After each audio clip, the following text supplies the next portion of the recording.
I am joined by a group of great fans. You guys are my fans.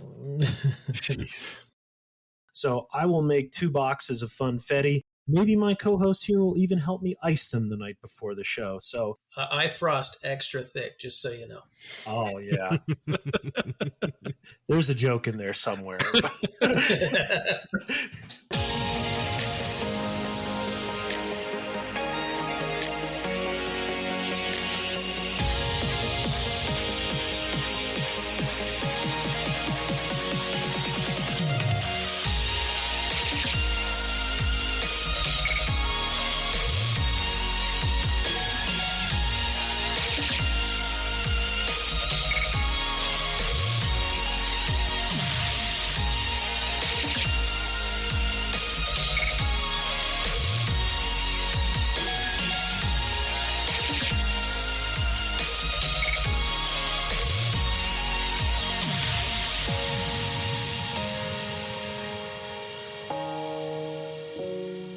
Howdy and welcome to the Plastic Posse podcast. I am joined by a group of great friends who all share a passion for modeling.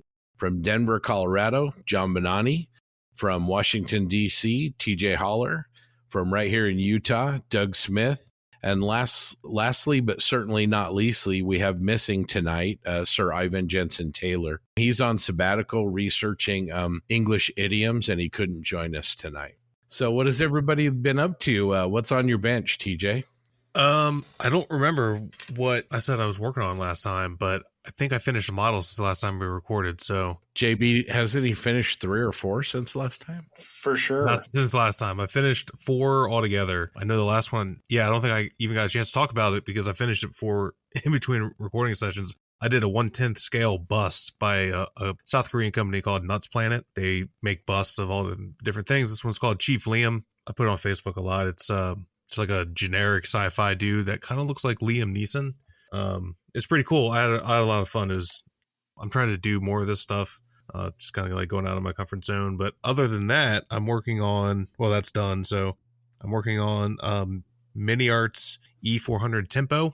That's for the modeling news. It's a little 3-wheeled German car, I guess. I don't know what you would call it. It's a little scooter buggy, essentially. How is that? It's really cool. It's mini art, so there's a million pieces.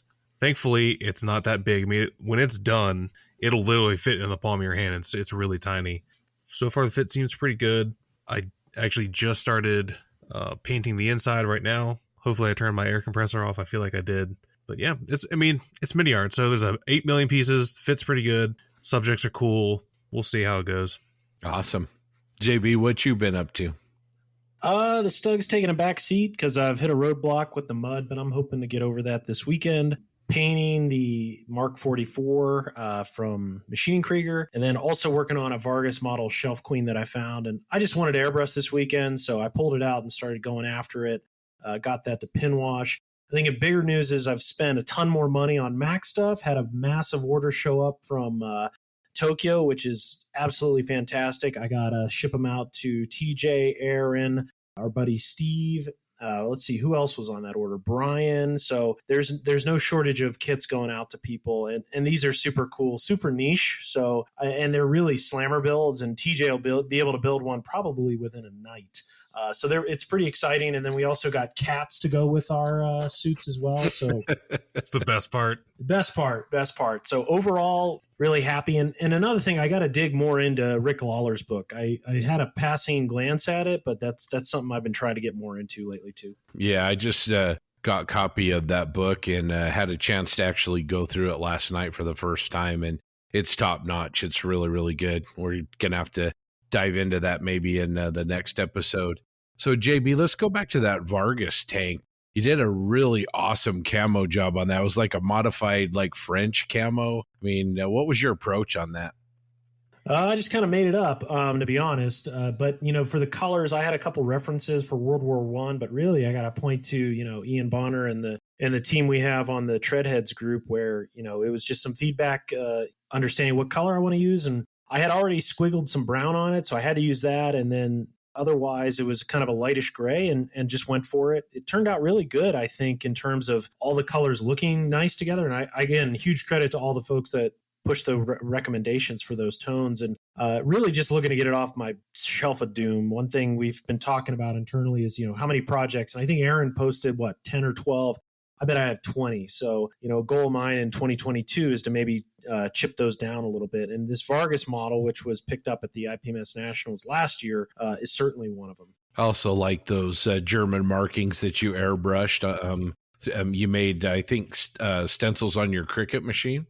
Yeah, so I simply went on to Google. I didn't design anything, but I went on to Google, looked up, World War I German cross, found this great, literally a template, loaded it into the Cricut software and cut it. And then the skull and crossbones, that's from a decal sheet. So I was able to find a scan of the decal sheet, again, put it right into the Cricut software, a couple clicks, and then was able to scale it to the size I needed, and then just cut them on that and simply airbrushed them. So very straightforward approach to that. It's looking great. The pin wash looked great because you had all those raised rivets all over the hole in the turret. So, yeah, it's just looking really, really good. Oh, thanks. Doug, what have you been up to since our last episode? Well, not a whole lot. I hate to say it. I did get a little progress in starting that M3 grant for the group build, which is now officially in progress. And that's kind of it. I've been a little bit slammed with other things. I'm back in school. I don't know if I mentioned that on the show before, but I'm going to school, have a couple classes, and maybe someday I'll get a degree. That's my goal. And I'm waiting for a snake to drop some eggs for me. So that's life. Cool.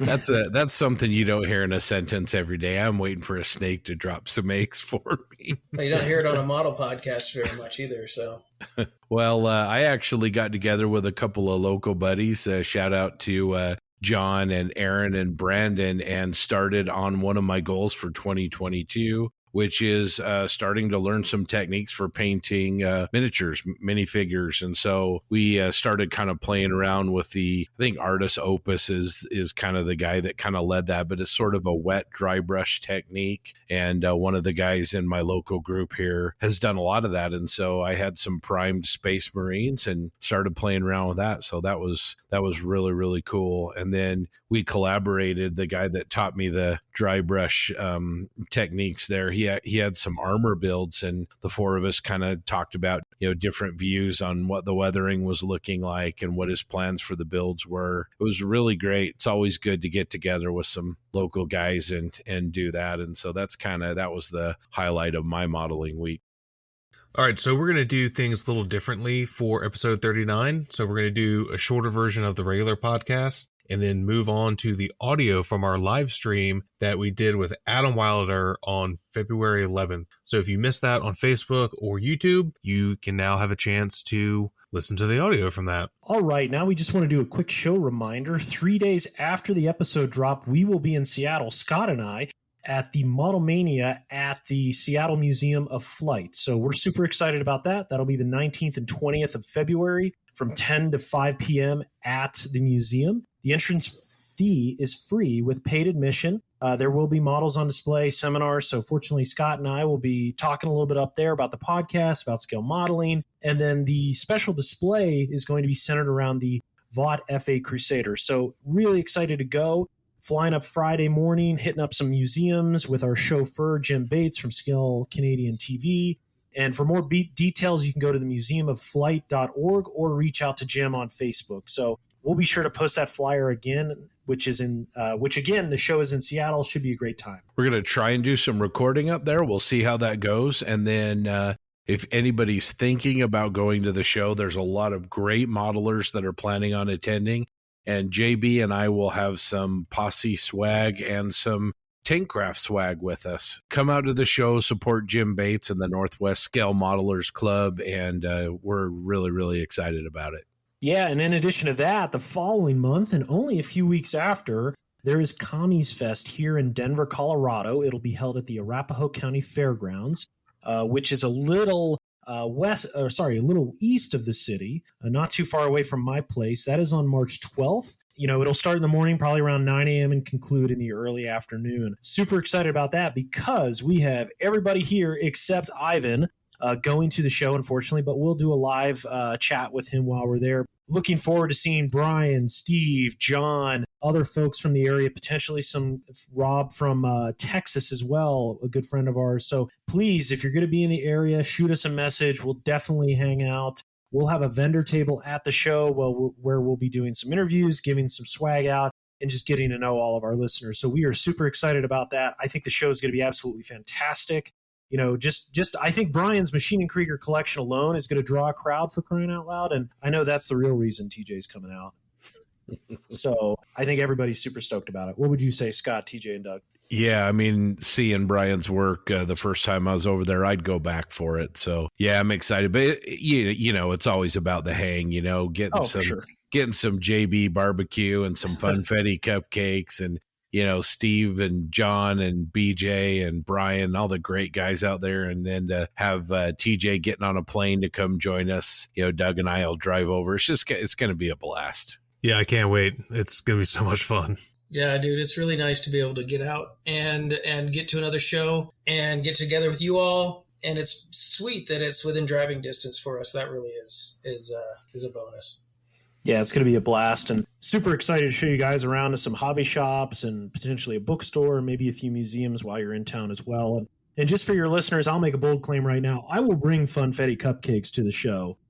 Fortunately, being married to a baker, we have plenty of transportation containers for cupcakes. You can have some Triple P funfetti cupcakes if you come and visit us. TJ, you're going to a show in the next few weeks as well, right? Besides Commies Fest? Correct. I want to remind everyone in the Virginia, DC, Maryland area, we have the Old Dominion Open, which is on Saturday, February 26th at the Richmond International Raceway. I will be there.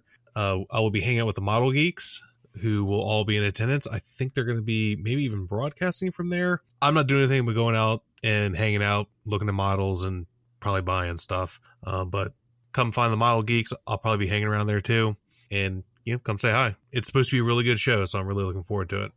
All right. We are proud to partner with Tankraft. They are a fabulous company that makes the highest quality products. They have some really amazing new products coming in 2022. New mats, new products, and some incredibly cool stuff that they'll be announcing very soon, including their new line of 3D printed 1/35th scale individual link tracks for your tank models.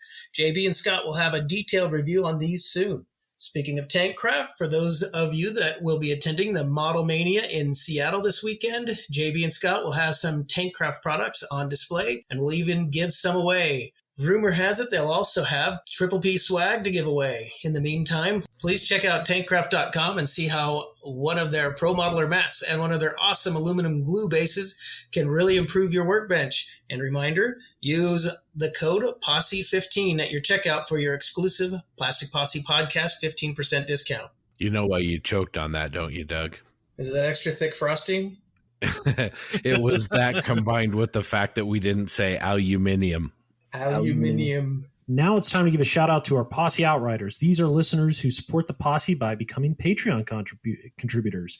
If you would like to support the Triple P and become a Posse Outrider, it's really easy. Just head on over to our Patreon page, patreon.com/Plastic Posse Podcast, and set up a recurring donation there. You can donate any amount you like, and this support really helps us offset the costs of bringing the Triple P in those bi-weekly installments. So the Posse Outriders for episode 39 are Mike Bird, Jeremy Elliott, Mike Talley, Steve Baker, mediocre middle-aged modeler. That's a big demographic there.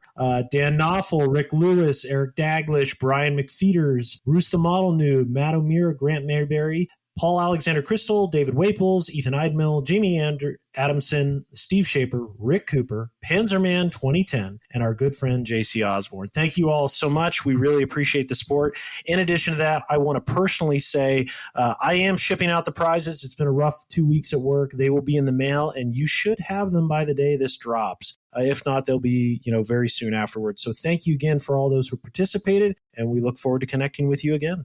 You can also make a one-time donation to the Posse via PayPal. To do this, just go to our website, plasticpossepodcast.buzzsprout.com. In the upper right-hand corner, just click on the little heart icon, and then you can donate any amount you would like. You certainly don't have to donate, but we truly do appreciate your support. We would also appreciate it if you would take the time to support us by leaving a review wherever you listen to the podcast.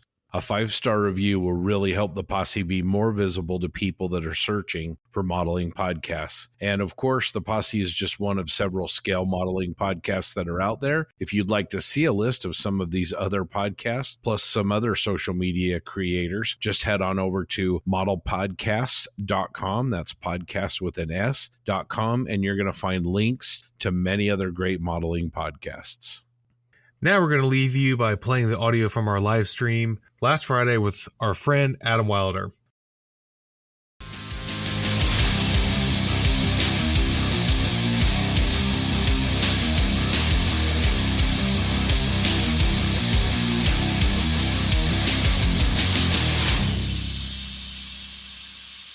All right.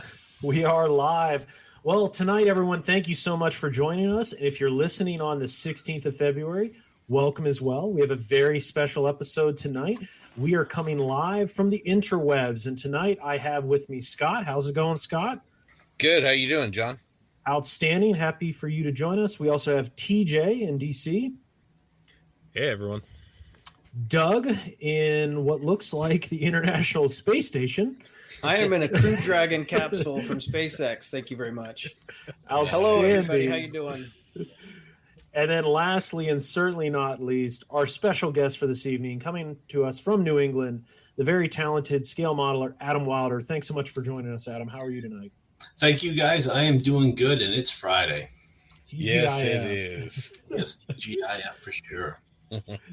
So tonight we're gonna keep it casual. We're gonna keep it discussion based. And listeners, if you're tuning in live right now, feel free to populate any questions you want.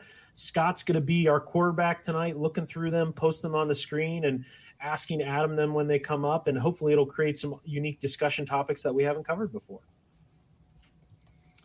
And nice. What's up, Travis? So the first segment we're going to do, I'm going to actually pass this back over to Scott, but we're going to share a screen. So if you're listening on the podcast, we'll be posting these photographs on our website, and then you can go on and follow along by clicking along. But the first thing we're going to do is look at Adam's latest project, which is the SU-101. So take it away, Scott.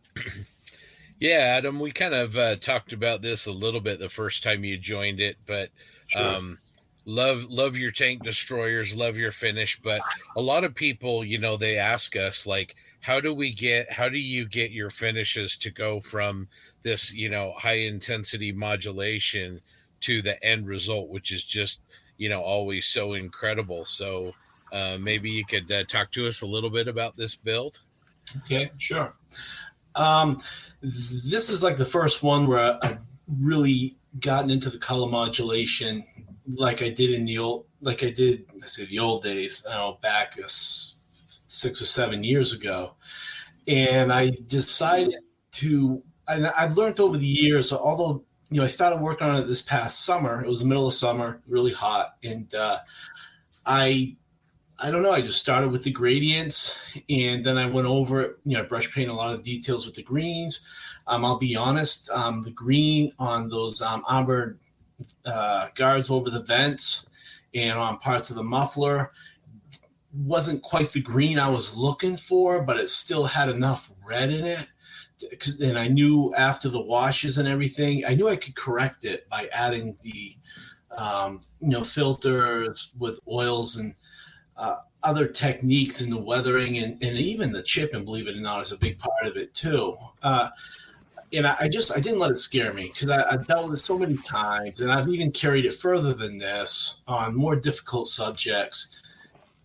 And as I just went through the steps, with a style like this, you can use oil paints, you can use the chipping, you can use washes and filters, and you can add as much as you want until you bring it down to where everything kind of matches just enough, but where it sticks out enough from the different colors, because remember, those are different pieces. And sometimes, where they're sticking up, you can put lighter colors on them, where the pieces that are lower on the model, you can keep a little dark. And you're not really going to notice it because those pieces might be brighter anyway because of how the sun's shining on them, or even just what you want to draw attention to. If you want to, can I ask you to go back to that original? Sure. You had up there, please. Let's see. Yeah, look at the Commander's cupola and those two hatches on top. That got me a little nervous. Like, oh man, they're almost gray. What a little too light. What am I gonna do? And then you go back to the one you just had up, please. Thank you. Yes, you can just keep, if you have to, you can blend on heavy washes of oils or do what. It's a type of filter. They call it like the dot technique, in which to me is just another type of filter. You can just add the tones and bring it more, how can I say it, to make the colors more blend together better. Now, the big thing is, so I'll say, and if I'm talking too much, just tell me, you want to make sure, again, can I have you step back? Yeah, of course. Okay. I'll go back to the first one. Yeah, and this thing is finished. All right. At this point, I'd hit it with so many coats of Tamiya Clear to really gloss it up, because you're going to want a worn satin appearance on the finished vehicle, because that will really contrast nicely with the matte earth tones. So, when you're like, oil paints dry pretty matte because they have a lot of calcinum in them. And I think it's the same material they put in like the Tamiya paints to have those dry to a matte finish too, like the XF colors. So they're going to dry again to a very matte finish. So that's going to bring down that gloss tone a bit. So whereas you're going to be adding a lot of oils, you want to make sure you don't be afraid to overdo the gloss, because that will all come down with the weathering and the filters and the washes. And anyway, that's kind of, again, I wasn't really nervous. And I kind of do like the way it came out. And I'll be honest, this one here, it's become a personal favorite of mine. Now that it's done and I've seen the final photos, I'm just waiting for the figure before I drop it on Missing Links and Instagram and everything. Yeah. I think you've got a future as an armor modeler, Adam. I think I might want to look into it more. Yeah, I think you might want to, investigate that. Yeah. All right. Yeah. All right. Yeah, and you guys got some ideas and some stuff to help you out. Sure. Yeah, that'd be great. Adam, I want to call out, and I'm going to go back to this initial photograph. You talk about accentuating the colors and really making them pop. And it was interesting. There was a post online this past week on Facebook where a gentleman had posted his modulated T34, and he was kind of scared that he overdid it. And I think you saw it, I believe. I was in that conversation. I said, no, keep going. That was awesome. That was very well done. Yeah. And I think that's so important to remember is you get these extreme tones, but at the end of the day, after you've added all the weathering, I mean, without the extreme, it looks like you would have just base coated it in a simple, like one or two colors. So it just adds so much up front, and, having the cojones to keep going on it, because what you've done here is absolutely awesome. And something that TJ and I talk about always too, with our small group chat. Yes. And if you look, you get like on that front plate, you can still see the gradient. It is there just enough to add that, the volumes and everything. And then, you look at the front of the fenders where they come up to the top where it's lighter. Again, that's the thing with color modulation that a lot of people mess up on is, it's just part of it. All those tones are just part of it. They go in conjunction with the chipping and the weathering and, rain marks, effects with grease, spilt fuel. It's just part of it, because when that's all done, it's going to be toned down. And when you try to make it about the actual gradients in the style, that's when it becomes obvious, and that's when you overdo it, and that's when you run into problems. Yeah. But never be scared, like that guy with the T34. What was his name? I'll look it up and make sure we post it on our webpage. Sure. Yeah, while John's got this shot up, Adam, I want to ask you, if you look at the tracks there, the thing that I've always loved about your modeling is that every single element on the model, each track link, each bolt, each weld, it all tells a separate individual story. Okay. So when you're planning your finish, are you looking at it as each of these is an individual element to the overall finish, or are you just kind of building a base and then zeroing in on each detail as it happens? I mean, what's your approach? I think what you want to do is, and let me try to answer your question. I try to give everything a completely different look. The weathering is going to bring it together. I'm looking for a word there. It's not harmonize. It's another word. It's going to bring it together a little bit. But prior to the weathering, I put everything. I try to paint everything differently. The big thing on this thing that I kept going back to because I just couldn't get it to look right was that exhaust, that big exhaust up by the gun.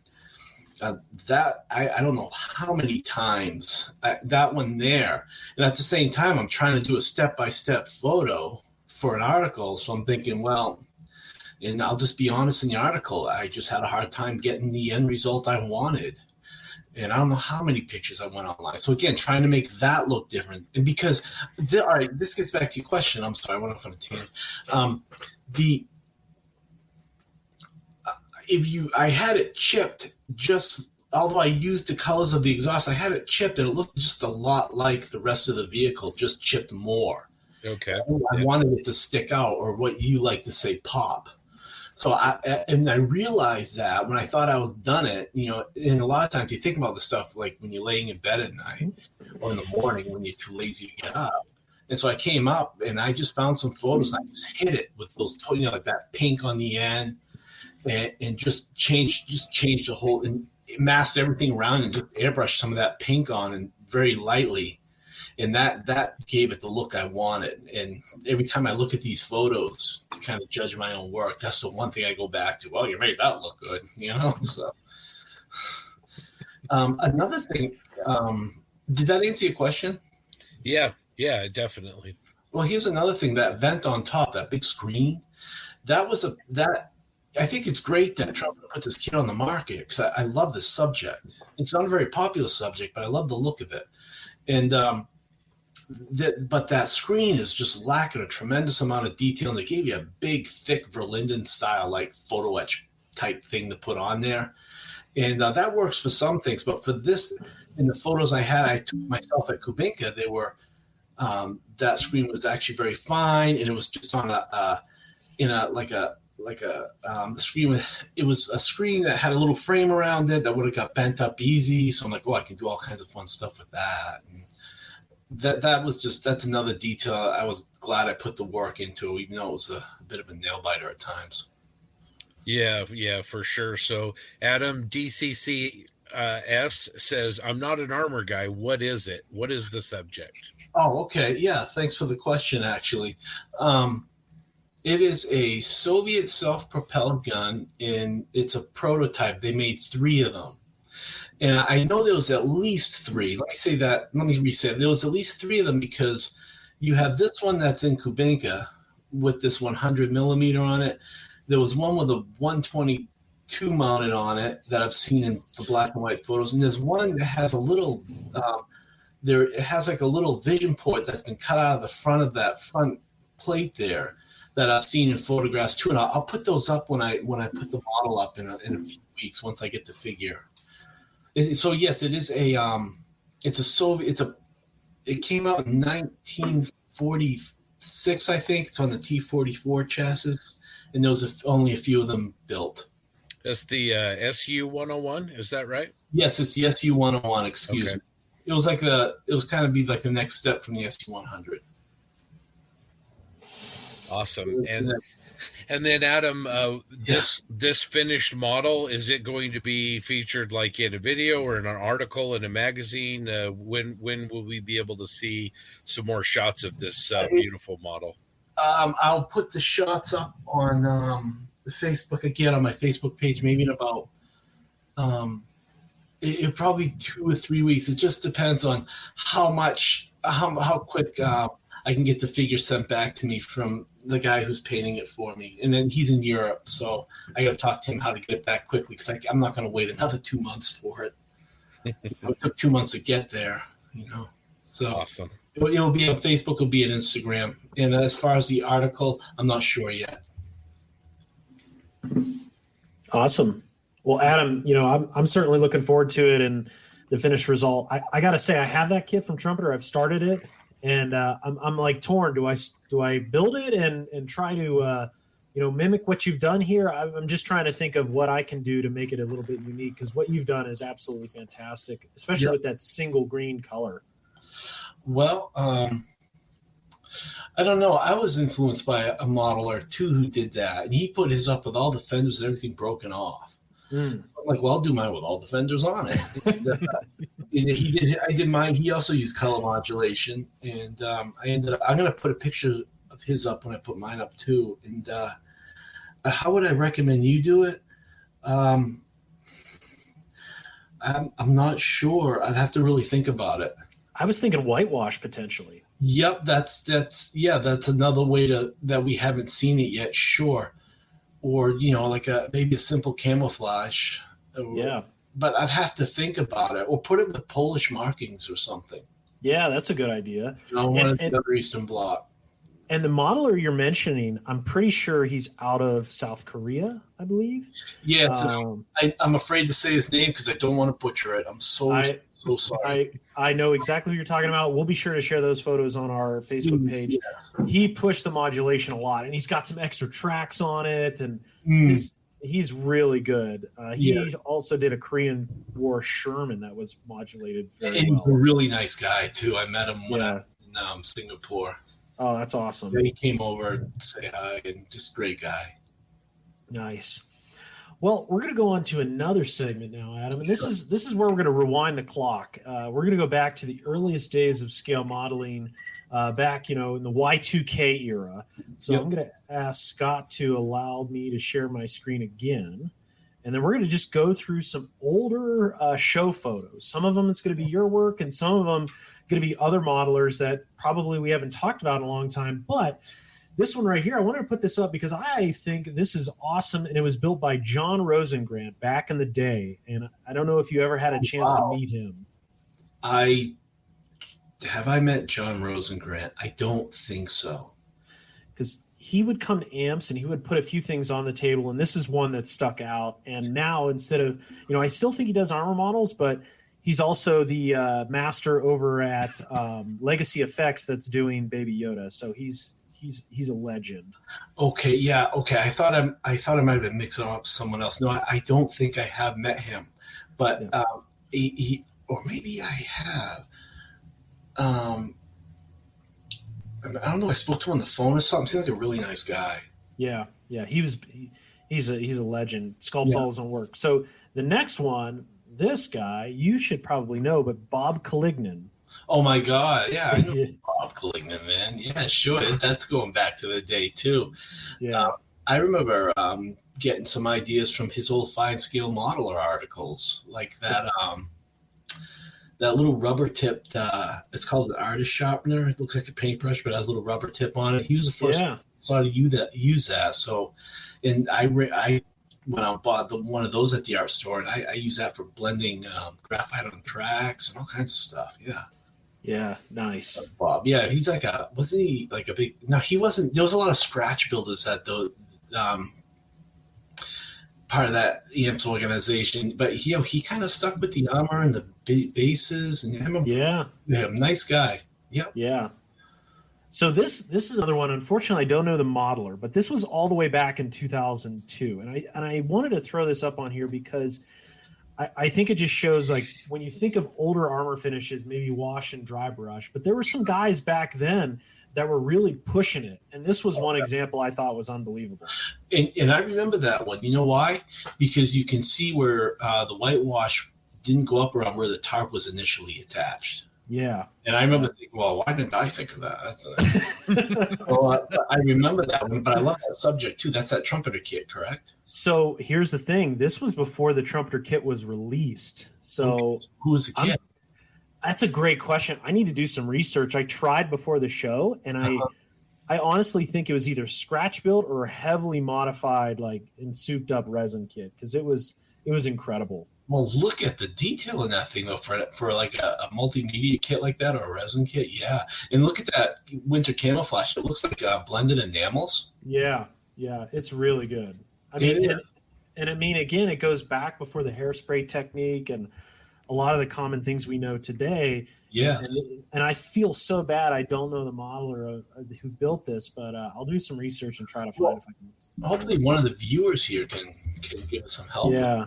I remember that one. I remember someone pointed this one out to me. Yeah.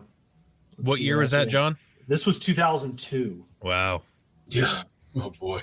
So 20 years ago. And I mean, this finish holds up to today's standards. Oh, no doubt. Yeah, it does, doesn't it? It sure does. I like the weathering too. I love the earth tones. Yeah. And I'm sorry, viewers, these pictures aren't that great because they're actually scanned from film pictures, and the next round, once we go to 2003 is when I got my digital camera. So this was right after John's sketching stage. Let's see what else I have here. So Adam, this was built by a gentleman, Tom Cockle. You know him. He's from the Missing Links, era, expert in Panzer IVs. I just thought I'd throw it up because he's really well known. I talked to John Cockle on the phone one day. He called me up one Sunday afternoon, just we were talking about publishing. Talked to him on the phone for about an hour. That's awesome. And, nice guy, and like a lot of he used a lot of sheet styrene for the detailing. Yeah, and I remember that because I could never make. I was not at that time. I just wasn't as good as he was with using the evergreen. Rods and sheets and everything. I mean, I've gotten better at it, but yeah, just the patience he showed, the detail he did, and the different, always the Panzer IVs. Panzer IV. It's hard to go wrong with that one. Yeah, I remember him. Nice man. Yep. So here, speaking of Panzer IVs, yeah.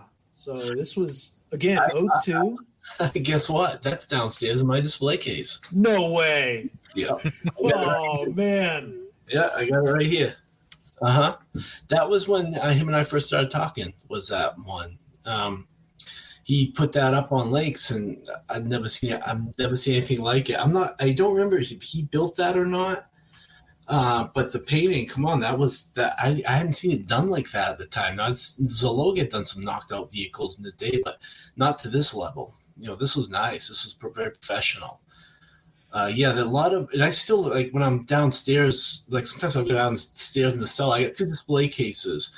I got too much stuff. So I got one downstairs, I got one upstairs. I don't have them both in the living room because the old display case doesn't match everything we have in the new living room with the colors of the couch and everything. It's, you're living with a woman. And, but no, she's right, and I let her do the house up the way she wants, but I'll go downstairs too. I got a lot of stuff downstairs, and I look at books and stuff. And sometimes on a Friday night, if I'm just pacing around the basement, sipping a cocktail, relaxing, I look in the display case with like this one's in there, and it just brings back a lot of memories. Man, yeah. I had no idea you had this. Yep, I got it. Yeah, that's cool. And shout out to Robbie Knopfs up in Canada, and both Ray Davis and John Marley from Australia that are joining our stream. I saw that. Yeah, from Australia. Thank you so much for hanging out with us. That's great. All right, what was the question there? I just want to say thanks. So, another gentleman that I haven't seen his work lately, Adam, but a close friend of yours, I believe, from back in the day, Rhodes Williams. That's where I saw that from. Yep. I haven't spoken to Rhodes, but I do remember that one. He had all those huge, crazy dioramas there at amps and everything. Yeah. Yeah, this was one of them. Yeah, see, I do remember that. Correct. Yes. He brought like 3 that year, right? He brought them in these huge cases that were shipped there, and he had to take them apart like in the Is that right? Yeah, he had a couple huge ones, and I tried to find pictures of the others, but this was the only one I could find, and they were all, I just remember, on these massive Victorian-looking picture frames. Yeah, I know. I remember that too. Yeah, well, when he brought in those crates with the stuff, like, what, you really bring a body here or something? I didn't really know him at the time. I didn't know him. But I'm like, wow, that guy must be a lot busier than I am. Yeah, and it was good stuff too. Yeah. The one I liked from him was the one with the it was Hair Heaven Champagne or something like that. Mm-hmm. That was pretty creative. That was pretty. Oh my god!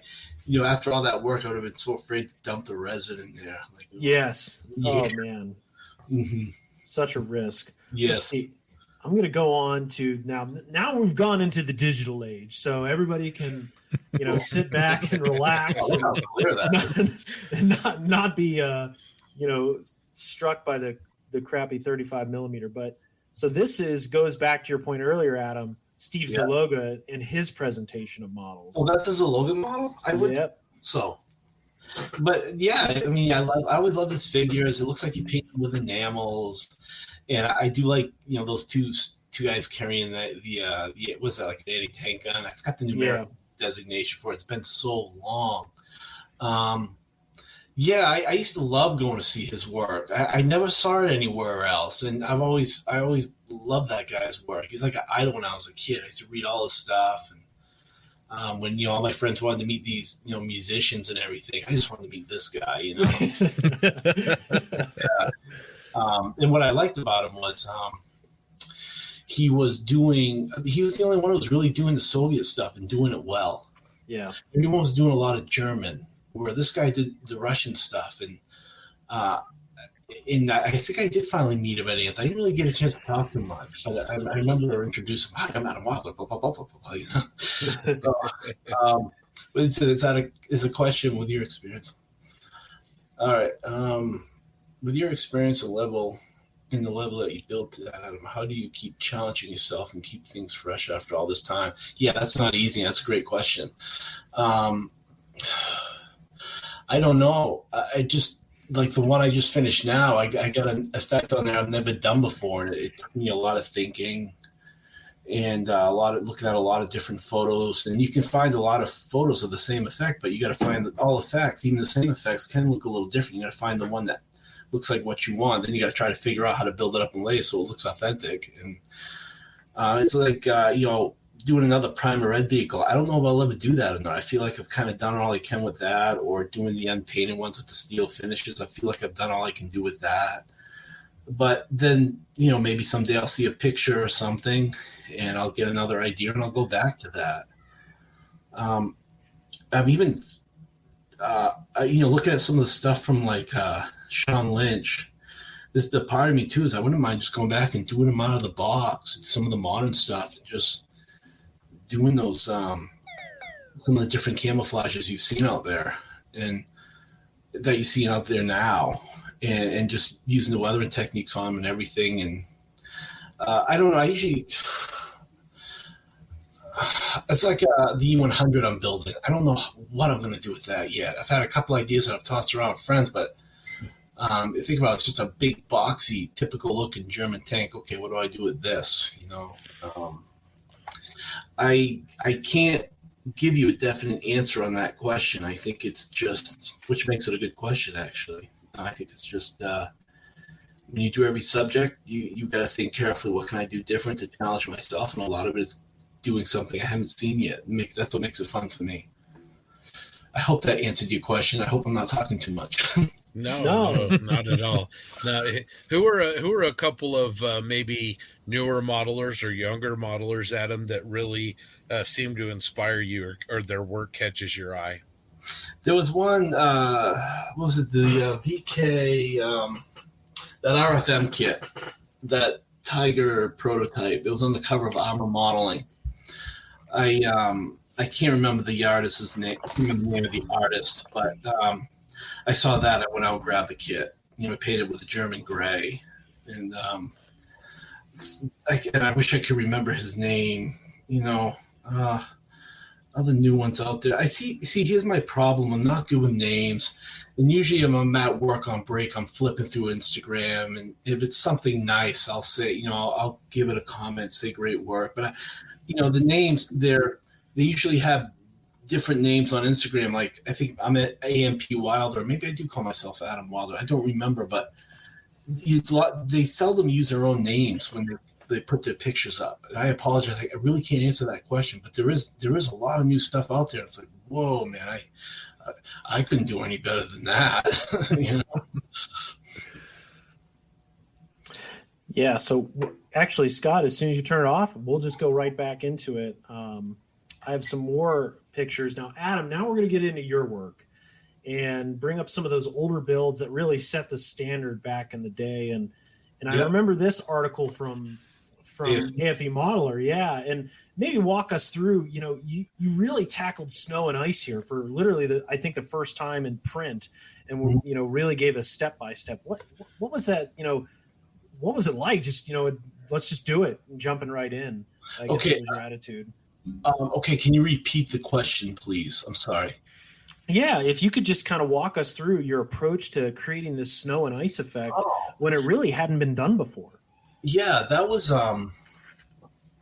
like one of the first models I did. I remember when the kit came out from Tamiya, I emailed David Parker. I said, hey, can I do this for you? And he said, yeah, sure. We've been looking for someone, blah, blah, blah. So he sent me the kit. And he, and when I started putting it together, I gave it a winter camouflage, but the icicles were pieces of stretched clear sprue, like the clear sprue that your lights come on in the kits. And I warmed them up, stretched them, cut them in sections, super glued them in place, and then used an acrylic gloss gel. I think it was like from Winsor Newton or something, and that gave them that irregular texture. And I remember thinking, at first, I'm like, well, maybe I don't want to bother with that. It's just going to take a while. But I'm like, well, no, this will make it stand out. This will be a little different. So, and that was the first model where I kind of said, okay, what can I do to make this look different? Because just another T55 with typical marking. The base was, a friend of mine made me the wooden base. And the snow was just that Daz clay, it's called. It's like a red, rusty color clay. And I just airbrushed it white, I took a wheel from some other kit and some extra bits of those Fru model tracks and rolled it across to get the look of the tracks, the footprints from the figure. And the hardest thing was when you're shooting a dark maroon color like that clay after it's solidified with the white. I don't know how many coats of white it took me to finally make that look like real snow, because the white was it wasn't opaque. So I was just airbrushing like, oh my God, I'm never gonna get this to work. And then but I used that gel for the ice effects on the wheels, and the snow gave it a slushy look. I remember I showed it to a friend of mine, and he just trashed it. And at the time, a friend of mine at the time, and I'm thinking, okay. But I don't know. I've always liked this one. I was always happy with it. Oh yeah, it's awesome. I mean, it was before also the hairspray technique, right? Yeah, so that was all done with, I think, enamel. Well, I went over and airbrushed areas of white, like Tamiya, using Tamiya paint, a random camouflage over the thing, and then I blended it. Yeah, that I remember this now, because this is how I painted that JS1 that was on the cover of the second issue of AFE Modeler. I went over it. I put on a random coat using Tamiya matte white, and then blended it all using thinned Humbrol enamels, matte white. Yeah, that's how I did that. I forgot about that. Yeah. It was a great piece, and I certainly loved it. Another one that stuck out to me was this Panther. Yeah. And the unique base you had on it. Well, that's not one of my favorite ones. I was not happy with the camouflage. I was still learning how to use the airbrush. But I've heard a lot of people say that they do like it. And someone gave me the idea for that Soviet finish. He showed me a color plate, and so I just ran with it. But yeah, I think I still have that one downstairs too. I know I do. I'm pretty sure I do. And someone built me the base for it. And, but that one was a learning experience. And another problem I had was when I started blending the oils on it, I realized like I couldn't. I think it was the red tones from the oils when I was adding filters and stuff. I just couldn't get it to blend correctly. It was that I learned a lot with that one. But it's I do like that Tamaya kit and the black wheels and the Soviet Star and all that. Oh yeah, it was awesome. Thank you. Another T-34. Yeah, and I still have that one too. Yes, that one. That was for that diorama, and that base that you see it on with all the brick and everything. Mm. That was just a big test bed for that diorama I was working on with a Spanish modeler Carlos Elias, to make the brick look right. But yeah, I remember that one. That's always been I love those T-34s with the what they call the mattress armor all over them. And I had the Aber set. They were too small, or maybe they were accurate, but they looked too small to me. Like, no, I want them bigger. So I just built them myself using copper sheet and Aber screens and soldered them up, made my own. And the one on the back, the rear of the hull there, I don't know if they actually had that on them or not, because I never had a rear picture of that thing, but I just put it on just to add a little more detail to it. That was a special one for me. I liked that one. That was a fun one. That's when I was really just starting to get into the publishing. I was starting to get confident. Yeah. I'm glad you put that one up here. Oh, it's a classic. Thank you. Another classic. This is my favorite here. That one. Oh, boy. A lot going on during that time in my life. What were you going to say? I didn't mean to interrupt you. No, I was just going to say Naked Desperation. Quite a title for it, too. Yeah. That was when I was first screwing around with the steel finishes and, using actual pieces of bringing home steel plates that I stole from the dumpster at one of the welding shows. I think it was like a trade school that I went to up in Bangor, Maine. And I stole them from the dumpster out back and quickly threw them in the trunk and got out of there when I was leaving as quick as I could. And that one there, that was that crazy one where I rebuilt the whole upper hull to get those interlocking plates. And then someone said, well, wow, why don't you just scribe out those dovetails instead with the plates interlock? And I'm like, yeah, why didn't I do that? That was quite I forget that turret. I don't remember where I got it from, but it was horrible. And just the work I had to do to cover some of the air holes. And again, I was just getting into it, so I didn't really know the techniques on working with like super glue and accelerator as a way to fill holes on, fill holes in resin pieces like that quickly. But I remember that I remember in my opinion, the only critique I have is the wheels on the side that are facing us in that picture. The suspension came out just a little low, but and it looks much better on the opposite side. But all the chalk marks where the fenders were going to be, and I think I've often thought of doing that one again and just seeing what I could do with it now compared to what I did back then, and just using acrylics to get steel tones instead of those paints you find out there with the metallic paint that have the little metallic pigments in them. I saw people using that. Like, no, I don't think it looks. I don't think that's how it looked. And when I dropped this one, obviously, it went over pretty well, so I guess I did the right thing. Yeah, for sure. I still am in awe of it. I love the blue tones on it. Yeah, that like gray. Yeah, it's a nice one. And I think your dust effects with the welds too is just something that just wasn't seen back then. Really blew it out of the water. Right. I don't think they would have chipped the slag off those welds, and I think they would have left the slag and the dust to them. But I'm not sure. Yeah. Yes. Now I just paint them silver. Yeah. So here's a classic of yours, Adam, and maybe before you really delved into color modulation, is that right? Yeah, that one. That was a conversion that I did for MIG Productions. I scratch built that turret, of course, using some parts from the trumpeter kit, I think it was, and yeah, it had they made resin castings for me, and I use a resin casting for the box art. Aber fenders, and the weather on that one, I could have done a heck of a lot more with it at the time, I think. But I'm still, and I think I still have this one. I wasn't sure about, you get that real dark weathering on the running gear, and I should have put some of that on the upper hull too to break it up, and I didn't think.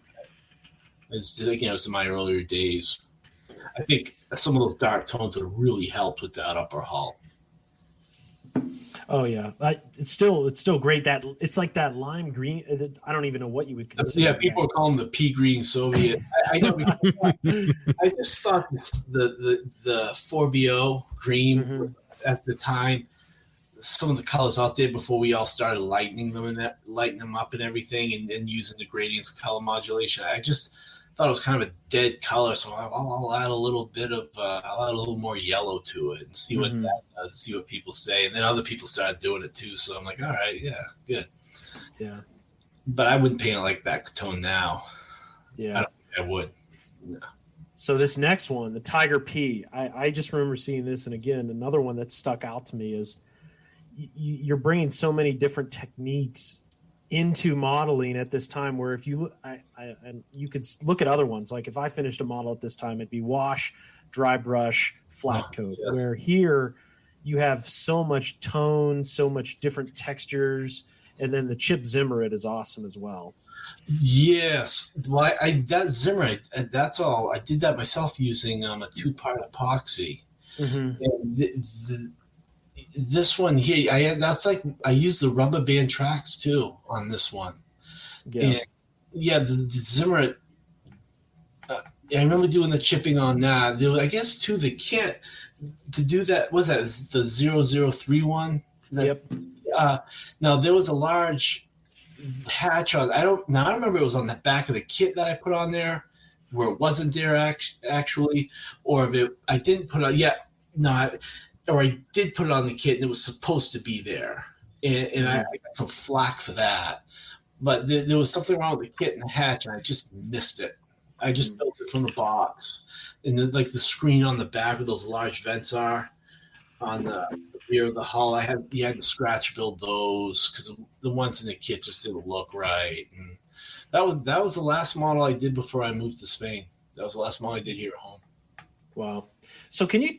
we'll stop sharing for a second. Can you just talk about that, trip to Spain and how it all started? What caused you to go to Spain? Well, it was I went over there to visit Miguel Jimenez and Luciano Rodriguez, George Lopez, mostly Miguel Jimenez, but I met them through him.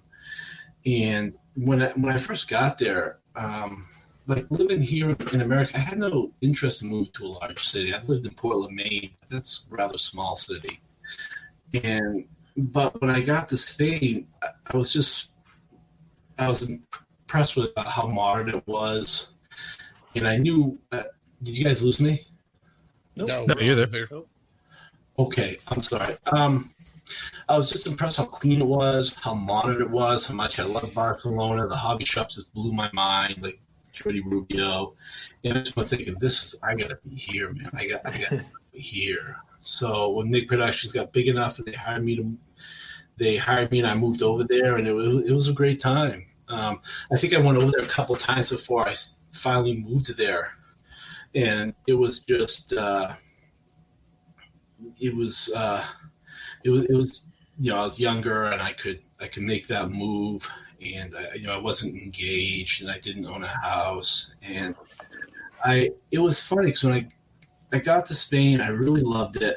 I figured I'd be there about 5 years, and I ended up being there about 5 years to the week. And that wasn't though until after I I moved there. It was like that following spring. I was out. I figured I'd probably be here about 5 years, maybe more. It was just a guess. It was about that long. It was great. Some of the best times of my life. I had a great time. It was really nice. So when you were there, you were a full-time model maker for them, both pattern work and finishing stuff? I did everything. I did everything from coming up with new masters. I did painting a lot of stuff for the box art. Everything we did was in English, so I typed all the descriptions for the products, or most of them. And from what I remember, I would if they needed help. I would package stuff if they needed help. I was everywhere they needed help. I didn't, I didn't care. Wherever, I designed the photo etch. I did everything, That's awesome. Yeah, it was fun. It was. I mean, I just remember that first winter I was there, it was freaking cold.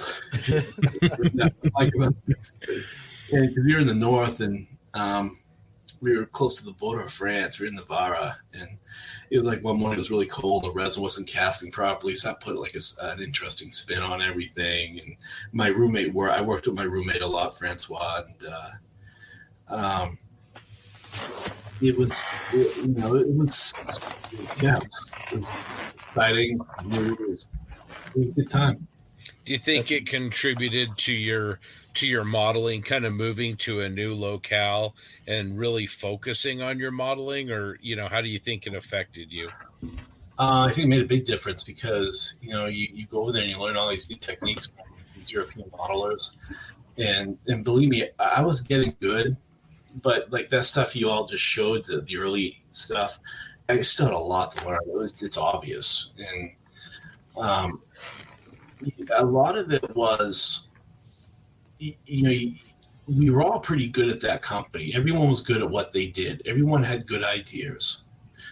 And I think that I was to a point where I had so much ideas, or I was so confident at that point at modeling that I would, you work all day there, and I'd go home at night and work on my own stuff. At Panther F, I did that at home. And I'd bring it into the company and we'd all discuss it, and I'd bring it back home and keep going. And, there was a lot of other stuff I did from home while I was there too. So I was just 24/7. That's all I did. And I think that when you're doing it so much, it's going to come to a point where it pops, and you got to you get a little burnt out with it. And that's when I did that Panzer IV. That Panzer IV-H, it was during that one where it's like, whoa, I gotta stop this. And it's just, I live in a beautiful part of the world. I need to be out more. And I ended up getting a flat in town. I met some people there. People lived in the town. I met them when I was lifting at the gym. That was when I just met new people that kind of took me outside of modeling, and that was one thing Mig said a lot to me. He goes, you need to kind of back off from the modeling a bit and meet other people here. And I wasn't even really taking the time to learn the language. I was just so into the modeling, and it wasn't until I started hanging out with people in the bars, people I knew in the street, and hanging out with people on the weekend at their houses with their families and stuff, that it started to click a bit, the language, and it just got me away from modeling all the time. Because modeling with me, it's kind of come and gone. Like when I finished those books for AFB Modeler, it was I was burnt out. I didn't do it for a while, and then even after that, I'm like, okay, what do I do now? I kind of lost my footing, and it took me a few years till I did that tour. Just 2 years later that I started feeling confident again. But back to Europe, Spain, I've been to some of the part of Spain I was living in. I've been to like national parks here in America, like Yosemite, for example. And I saw stuff out there just walking around where I lived that rivaled anything I saw in the national parks, and no one seems to know about it, which was odd. I'm like, how come more Americans don't know about what's over here? These walking down trails that were built by the Romans that are still functioning, bridges that are still standing that no one knows about, Because you see people, they bike across them. And where I was, it was all vineyards. It was really awesome.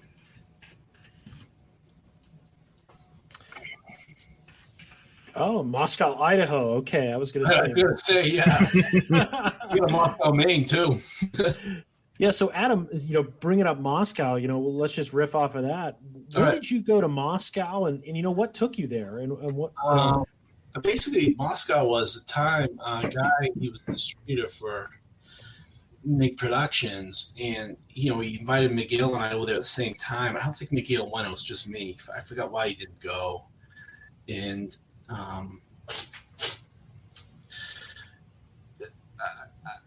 at the time, it was there was some things going on at Make Productions. There was problems there with people running it, and I think he was the first one I spoke to. I said, I'm thinking about moving back to the States. And, I think it's just time to go home, and I think I've gone as far as I'm going to go here. And so eventually he tried to, for a while, like a year, he had asked me to, come over to Moscow. I'll put up the money. I'll all you got to do, he says, I'll put the whole thing together. All you got to do is just build the models. I even had a place to live, and that was quite a trip, because I had a lot more flexibility to come back to the States whenever I wanted. So I was kind of between here and there quite a bit, and that was when I did like some of my best work, I thought, because I didn't have time limits. I could do whatever I wanted. I was by myself. It was quiet. And the Russia it's an acquired taste. It took me a bit to get used. It's like, it took me a bit to get used to it. But once I started meeting people there and, taking walks around the Kremlin on the weekend, and then you find there's a whole nightlife there too in Moscow. Mm-hmm. Anything I saw in any other city I've been to. And that ended up being quite a trip too. And once that was going, I'm like, okay, I want to move back to the States. I was in my early 40s, and I just, again, modeling, it was fun for me, but I just kind of wanted other things in my life. Mm-hmm. And, then my old teacher approached me about this teaching position, and the money was better than I thought it would be. And I'm like, well, great, we got this company going. I'll do the modeling on the side. And, it's funny when I was trying to get into I looked at people like Meg and other ones, and I envied the fact that they were doing modeling full time. But after a few years being into it, I started looking at people like Alex Clark, mm-hmm. and some of the others who had decent professional jobs, mm-hmm. did the modeling on the side and did whatever they wanted, had fun with it. I started admiring them. Mm-hmm. I went full circle. I said, that's kind of what I wanted to do. So, I thought, I was hoping, the guy who I worked with over there would do a little more with it, with Wilder. And I don't want to get into it too much. He did pass away. Mm. That was really hard. And although I didn't agree with everything he did, he was a good friend of mine. And I would, even after I left the company before he died, I said, you can have it, just do what you want with it.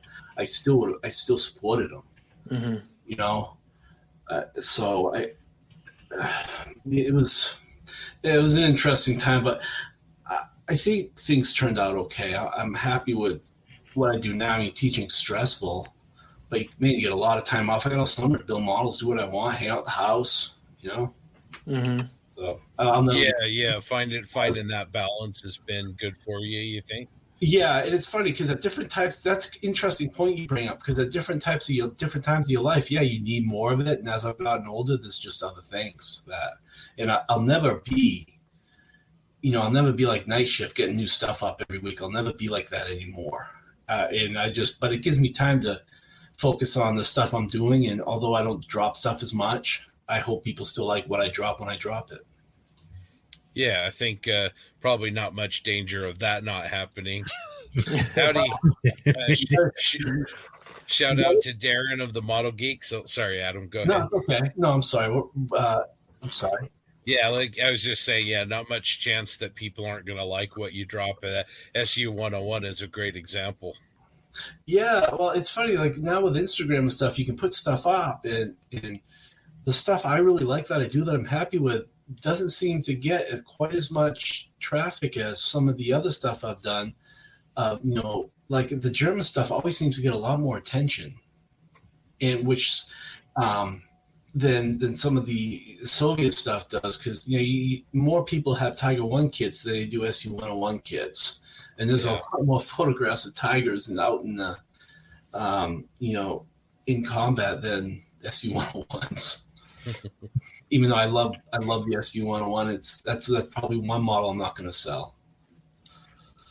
Yeah, for sure. Do you think it helps your work that, we're kind of in this golden age of modeling where there's so many tanks and vehicles now that before, if there even was a kit, it might have been like a garage kit, not great quality. Does that help kind of fuel your desire to build more armor kits? Well, I only have so much time, so I have to kind of be careful what I choose, but yes, I do.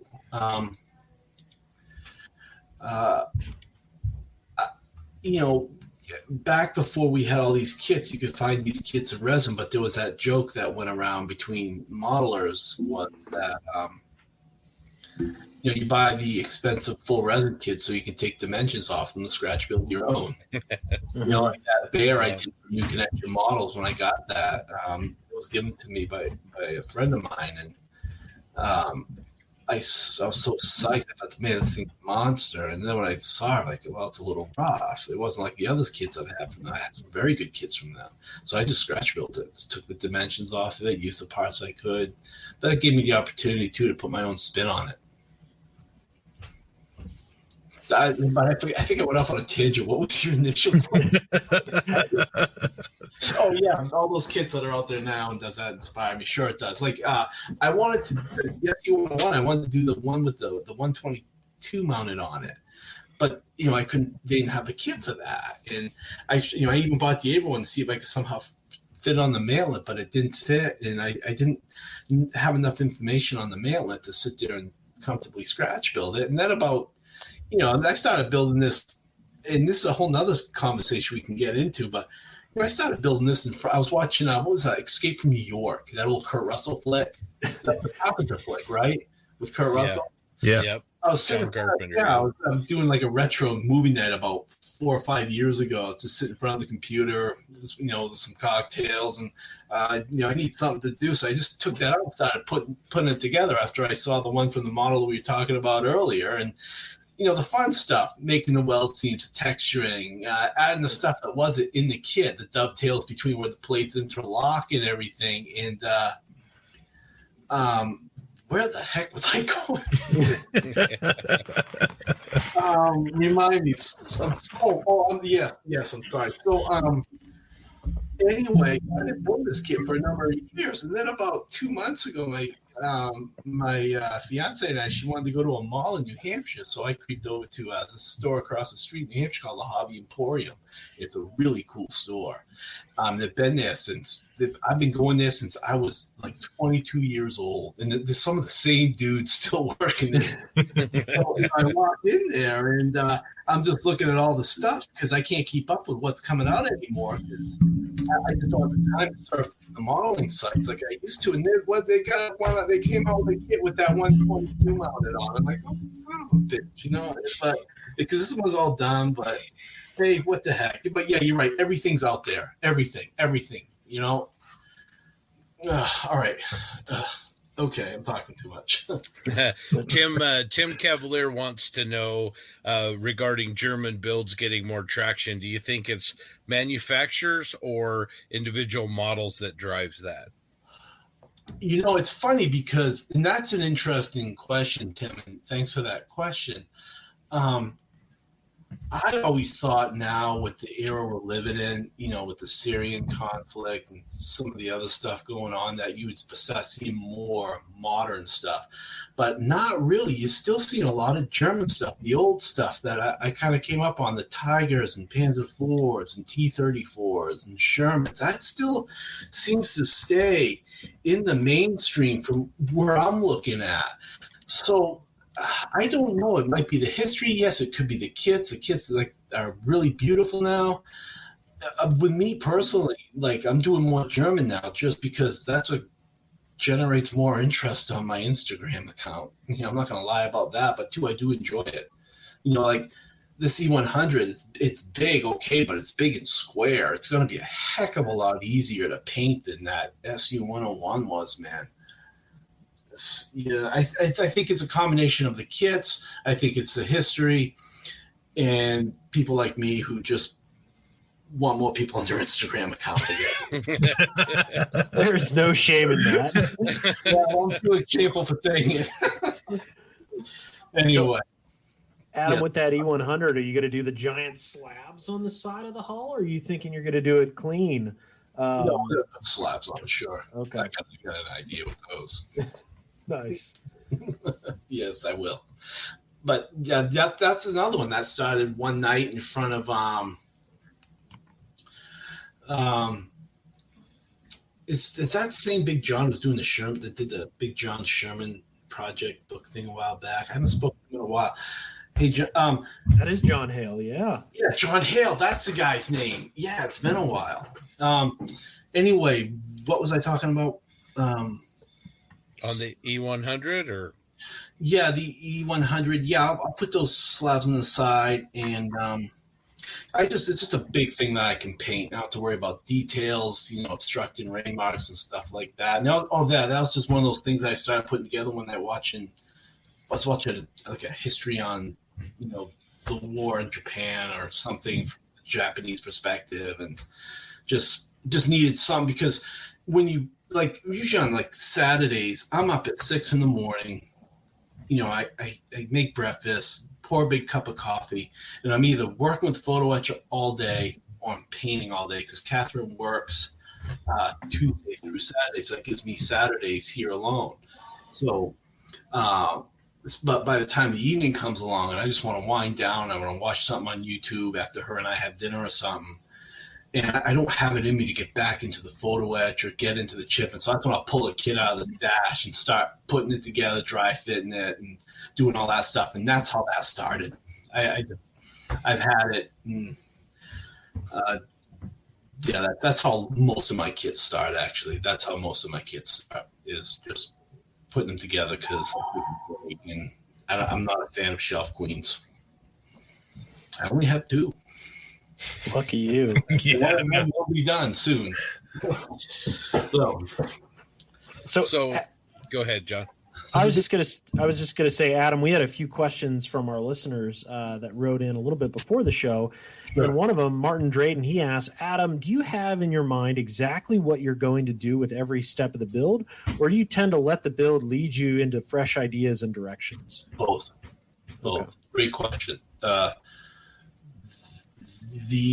E100 turret I showed you guys before we get started on this, that was just, again, I got the texture and done on it, and I got all these other details in the weld seams. Everything was done, so I'm looking at, okay, well, what else can I do to this? Because I don't feel like starting the hull, and I still got another 45 minutes before this movie ends, so what else can I do? So I'll start putting different stuff on it that way, texture and different parts that I initially wasn't going to texture, or okay, let's put some casting numbers on these parts, and where that's the theoretical armor, you can do that. That's why I love that stuff. Mm-hmm. And where it's German, it's still going to be kind of popular, more so than it was some Soviet. It's a guy on check this guy out on Instagram. His name is I think it's Soviet Bear Models. And he finished an IS-6, and he didn't get a lot of attention with it. And I'm sitting there looking at it like, this is just as good as anything I could have scratch built. And how come he's not getting more with this. And I remember, like, wow, that's one of the best scratchable Soviet subjects I've ever seen. It's just fabulous, And I think I want to try to. TJ, is that Daniel? That's Daniel. Yeah, Daniel Brooker. Yep. Yeah. Unbelievable modeler. Yes, he did that real cool Sherman too, with all the welded plates on it. And I'm looking at that stuff like, man, I wish I wish I had just a little more time to maybe do some scratch building like that, because that's stuff like that is interesting. With a Sherman, you can't go wrong. Even a prototype like that, you're not going to go wrong with that. So, but that's some good scratch building. So Bob Bear, the voice of Bob, how you doing, Bob? He wants to know, Adam, is there such a thing as too much weathering? Oh my God, yeah. Oh my God. Well, that's right. I mean,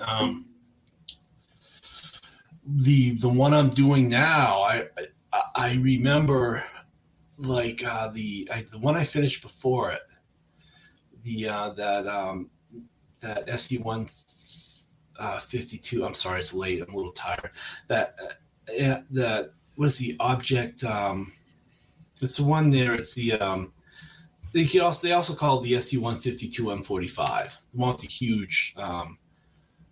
huge gun on it. That one there, I really weathered it, and I wasn't shy with the weathering in the mud. But when I started on this SU-101, I'm like, well, I don't want to do that. I want to keep this much lighter. Just to give something different for me. And I remember that the whole thing, I would go through, now be careful with the weather. Now be easy with the weather. Take it easy. I would do it this time. And no, it came out. I think when you're a little scared, because I don't want all my stuff to look the same. So, no, there is such thing as too much weathering, because it can, if you're doing things like color modulation, you can cover it up too much. So, of course, you just have to, what I've found is if you try to be too restrained, it will almost come out looking just right. So don't be afraid, because there's so many weathering steps I do in layers. You got dust tones and thick, dry earth tones, and then you got the wet mud, and you're building up all these layers, and what can come out or start as what you think is light weathering, when you're done, it's not. You got a lot of earth tones on there, so you gotta really take it easy, because if you're building up all those earth tones, sure, you can overdo it a little bit. Yes. Good question, by the way. Thank you. Yeah, really good question. Yes. Yeah, so I guess going back to your Shelf Queen comment earlier, Adam, Pete Kokla, a good friend of ours, he writes in, what do you do when you get burnt out on a project? Do you shelve it? Do you power through it? Or do you just move on to something else? Power through it, because my time is limited. I put months into putting something together. It's not worth my time to start on something new. For example, I did a Chinese howitzer with it had a digital camo on it. Mm-hmm. And I started getting to that. I remember just sitting there like, oh my God, what have I done trying to mass this on there? Mm-hmm. And that took me a long time. And I'd lost interest in the subject a bit, even though I do like Chinese armor very much. I just, for some reason, I think it was just, I got overwhelmed with that. All the masking on that finish. Mm-hmm. And, going back and forth to fix overspray. And it finally got done. It came out. I put it on Instagram and I put it on Facebook. It seemed to go over pretty good. But I remember a guy, my graphic designer, a good friend of mine, he's like, Adam, don't put yourself in that situation again. You do something Chinese. Just do some single camouflage. You'd just be so much happier. And so the Chinese subject I did after that was, just had a sand coat over it. I had that one. I like that one. Couple of questions for you, Adam. Jackson Stanton wants to ask for advice on depicting a newer, clean vehicle. A lot of the visual interest we add to models comes in the form of weathering. I've always struggled with weathering a non-weathered subject. Yeah. I know what that's actually not a bad question. So like something modern maybe that's kept pretty well. There was a PLZ that I did. Yeah, and going back to that Chinese modern vehicles, it was a kit that Meng did, and they sent me the prototype of the kit to put together for them. And that one there, the picture quotes, it was a one with a nice digital finish, but I wasn't going there that time.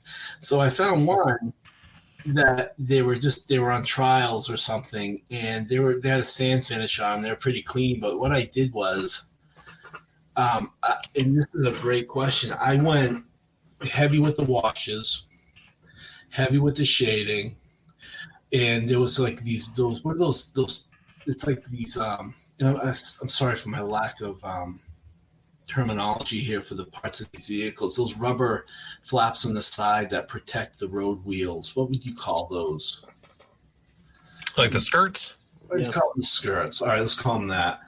I put a lot of the paint chipped off, or a lot of the rubber showing. And you could do that in a way where it emphasizes each you had contrast skirts. I'd have to see a picture of it. I forget what else I did to that thing. Putting a little blue flag on it, keeping the weathering extremely light, and adding some other, like exhaust runs and other things like that. And when I bring that to a show, that's one of the ones I spent the least time weathering and relying more on washes just to emphasize the vehicle, the model. Where if I put it on a table, everyone will look at it, and that's the one they like. That's the one my fiance likes the most. She likes that better than my tortoise. Yeah. Maybe it's it's like the Mayday vehicles in Moscow, right?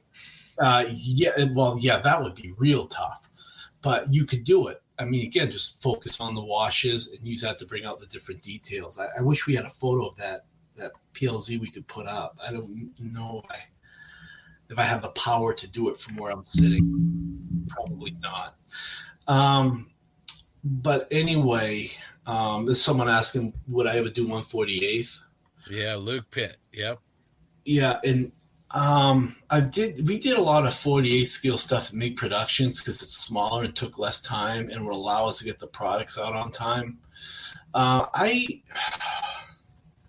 Once I got into it and I was painting and everything, I did like it, but I always just enjoy 1/35th. It's a little bigger, and I can detail it a little more with the fine painting. But I've seen guys who do 1/48 that do some incredible stuff. I mean, there's a lot you can do with it. Don't get it wrong. It's just, I guess the way I can answer is it's not really my forte. Is that the right way to put it? Yeah. But yeah, there's a lot of 1/48 stuff out there that's really interesting and really well done. Yeah, Luke's a great example of that. He's a great 48 scale armor modeler. I think I've seen his name before. Maybe I've spoken to him. I'll look him up after this. Was it Luke Pitt? Yeah. I know I've talked to him, spoken to him. I know I have. Yeah, Aaron Cook Armor, our buddy, he's a great 48 scale modeler, and Pat Johnston is amazing. Does really, really great quarter scale armor. Yes. Oh my God, that guy's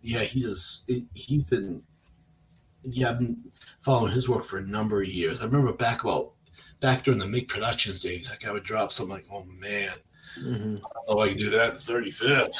Oh, boy. So, yes. Another question that we got in, and it kind of goes very similar to a question I asked before, but, how much of a plan is involved in getting the finish that you want versus how much is done on the fly and just working towards that reference or that shot in your mind when you're going through the weathering process? And that was asked by our friend Chris McLean. Thanks, Chris. A lot. Yeah. I again with this last one, I tried to keep it light all the way through. And you kind of want, what details do I not want to cover up with the weathering? What places are the chipping done really well? You want to keep it light. I have an idea kind of as I'm going through it. But again, there's so many different parts and details on these models that have their own chip in and all their different effects. That kind of dictates where you put the earth tone. But in the end, you have that overall look. Does that answer your question? Yeah, I think so. Okay. For a while I was when I was learning all these new weathering techniques, all these layers, I noticed I was overdoing it with the weathering. Again, I was just putting on too many layers, and it was building up and building up and building up. And I just, with the last model before this one, I just like, okay, I gotta step back, calm down, relax, and just be a little more reserved. Yeah, for sure. Yeah. Ian's saying always on the fly for me. Hey, that's good. That's how you're having fun.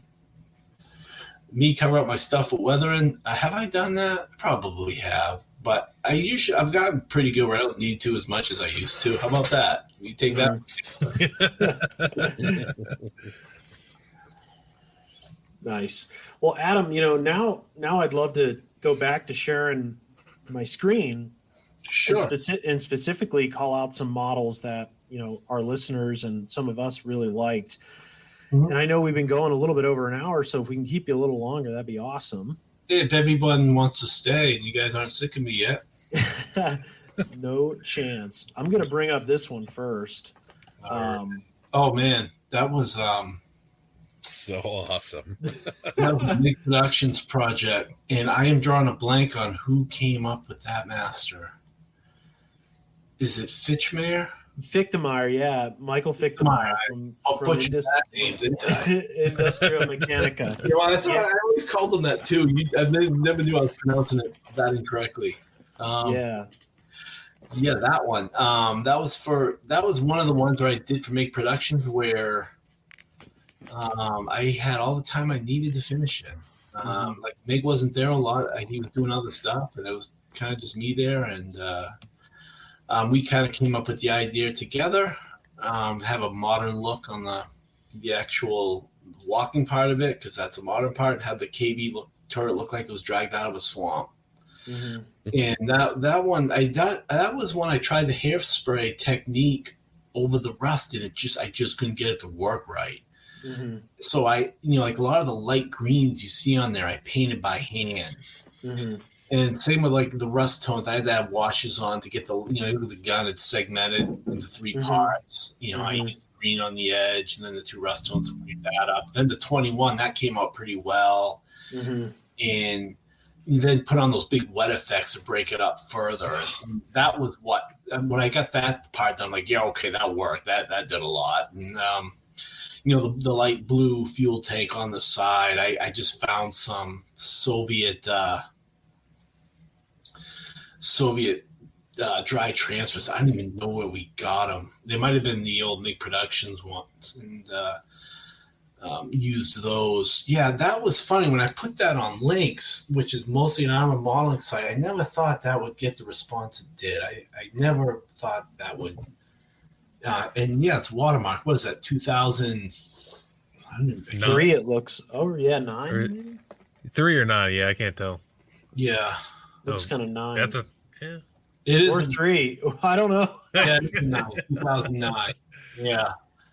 And yeah, the weathering and the grease, and I learned some new stuff with adding grease effects on when I did that model. And when you're doing it every day, and you get so used to using these mediums, that's when you can start doing new things, because you get so confident with it. And when you get to that point, you've done it so much, you feel like you can't go wrong. That's when you really have fun. That's when you come up with new stuff. That's, like when I came up with speckling and everything. That was just by accident, because I was getting lazy of just putting on the little, like the speckling on the top of the turret there with the wet effects. You're dabbing every little one on by brush, and they all looked the same. And finally, I just got the heck with it. I just took the brush and flicked it with my fingers, and then I just stopped. Like, whoa, that looks cool. So that's where kind of that came from. It came from laziness, and it's one of the techniques I use the most. I use it almost in every step. Yes, I remember that. That was a fun little subject. And the weather and the light earth tones look good over the green. And everyone, yeah, people still talk. I'm surprised everyone still talks about that one all the time. The wet effects are just, I mean, it just sets it off. Yeah, I was happy with it. And, I'm sorry, what? You're just fearless with those wet effects. I don't have it in me to do it. I'm always like, no, that look terrible. No, but that's just from doing it a lot. And because you look at it after, you look at your stuff like, well, I could have went more with that. I could have went more with it. For this one here, I just, you're doing it every day. And I remember looking at it when I got home that night. I looked at some photos and said, yeah, I'm so glad I did that. I was happy with the finish on that one. And it was a clever little kit that Fickmare came up with. Did I say that wrong?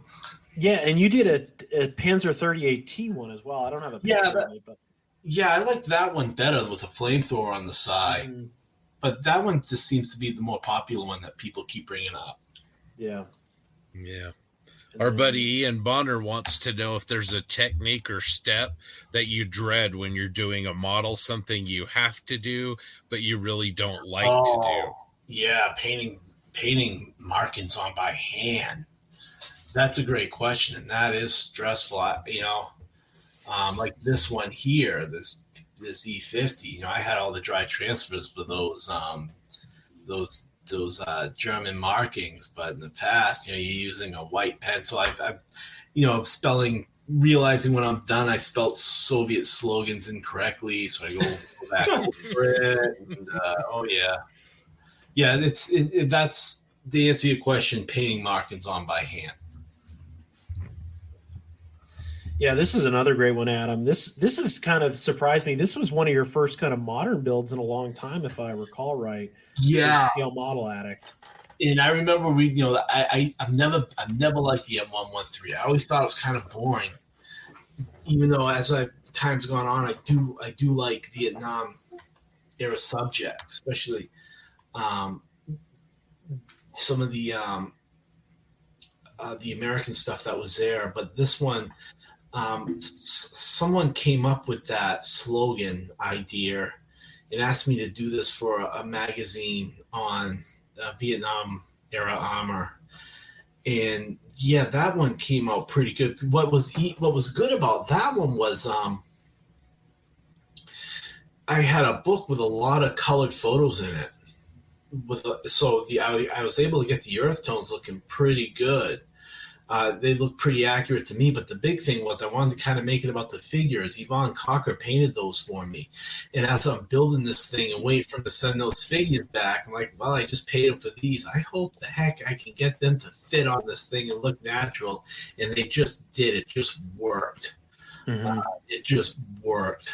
And those little pieces of angle iron on the side, I found one picture. They put those on the side, probably put a tarp over it or something to keep them, shield them from the sun. So I threw those on there.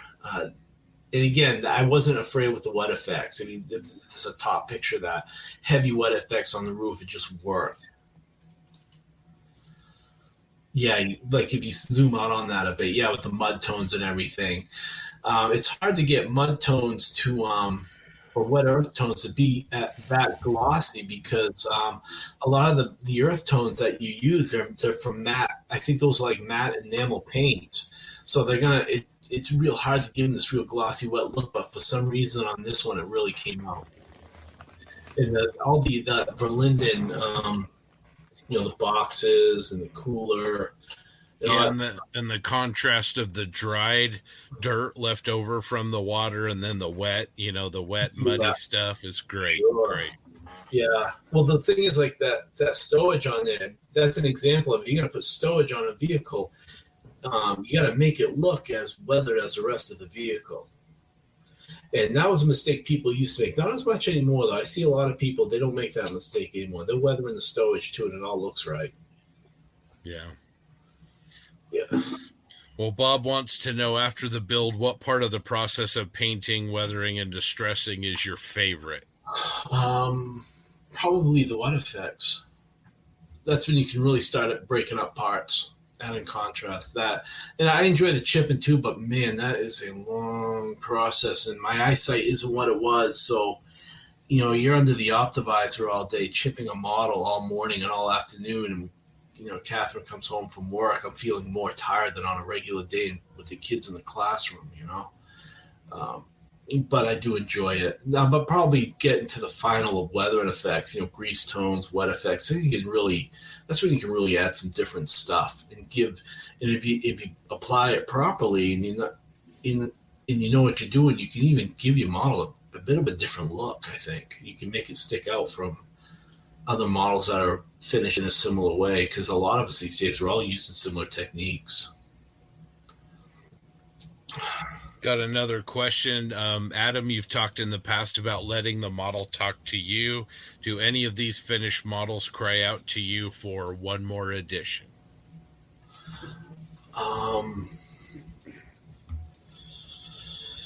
Well, all right. The SU-101 I'm working on now, I got an idea the other day. I'm going to add something on that. I don't know. Usually, I devote so much time painting these things that if that's an idea or a detail I want to put on, I'll put it on. Because I've devoted that much time, I might as well go the full, just because, like, if I finish like a Sherman, who knows when I'm going to do another one? So give it everything you got, and if it prolongs putting something up there a couple weeks, well, fine. It'll look that much better when you put it up. Ian's got a bunch of questions tonight. He usually does. Too divisive, but I'm a cat guy, big time. Love cats. I got a great big cat. Ian, are you a cat guy or a dog guy? He's both. Both? Yeah. Yeah, Catherine wants a dog. I'm like, all right, you walk it. Cats just get him a litter box. Yep. JB, you have some more questions? Yeah, I can throw up. Actually, let me throw up another screen share. Sure. And I will specifically, really, it's one model that's stuck out for a while, and just walk us through maybe the intensity it took to accomplish a finish like this. Oh man, yeah. Thank you, Ian, by the way. Well, I don't know where I came up with that idea. Where did I come up with that? This one, all right, this goes back to the question someone asked earlier about, do you ever feel there's something you need to add when you're done? This was a one where this was the first one I did after not the first one, but the first one after I finished those two books, that I was kind of getting back in. I was kind of finding myself again. I was starting to feel confident again. And I didn't set a time limit on this. I took all the time on this I could. And this is another one that I will never sell. And some of it, like with the impacts, I had to kind of guess as to the effects they might leave. But just getting those scratches around, from the fragments in the paint, and then going over the white with the lighter whites, and then the greens with the lighter greens, and then adding the browns for the steel, and it took me months, but I enjoyed every minute of it, and I have no regrets. And this is probably, I'd go as far as saying it's probably one of my all-time personal favorites that I've done. And I'll never sell it. And I just love the subject. And it was basically taking that one out of the box and saying, what am I going to do with this? And it took me a long time to, and I think part of the reason I added all those impacts was, again, just to give it something a little different. And the figures on it kind of made it up as I went. At first, it only had like 3 figures, and I'm like, I want to put 2 more on. No, I had 4 initially. I want to put 2 more on, or 1 more on. So I had Yvonne paint me up another figure, and I want to do another one like this. I love these wacky. Dark green is such a great color to weather, and Yeah, that it was that getting back to those scratches. It was like I'd get it done, and then I'd look at it again, and I'd pull out the paints, mix the light green colors again, and go back over it again. And then I'd go back over it again. Then I'd add more whites. And then that one was just looking at it, doing it some more, taking test photos, blowing up the photos on your screen, looking at them. Because if you think about it, most people are going to view your stuff on a computer screen. It's going to be blown up right in their face with high-res photos. So that's how I critique my work. And going back over it again, and that was that took some time, but I'm happy I did it, and I still love looking at photos of this vehicle. Think, hey, I did that, Oh yeah, it tells a story. I mean, what I love is just the effects on the machine gun mount here and the other splashed effects of the rounds. It's just incredible. Such imagination.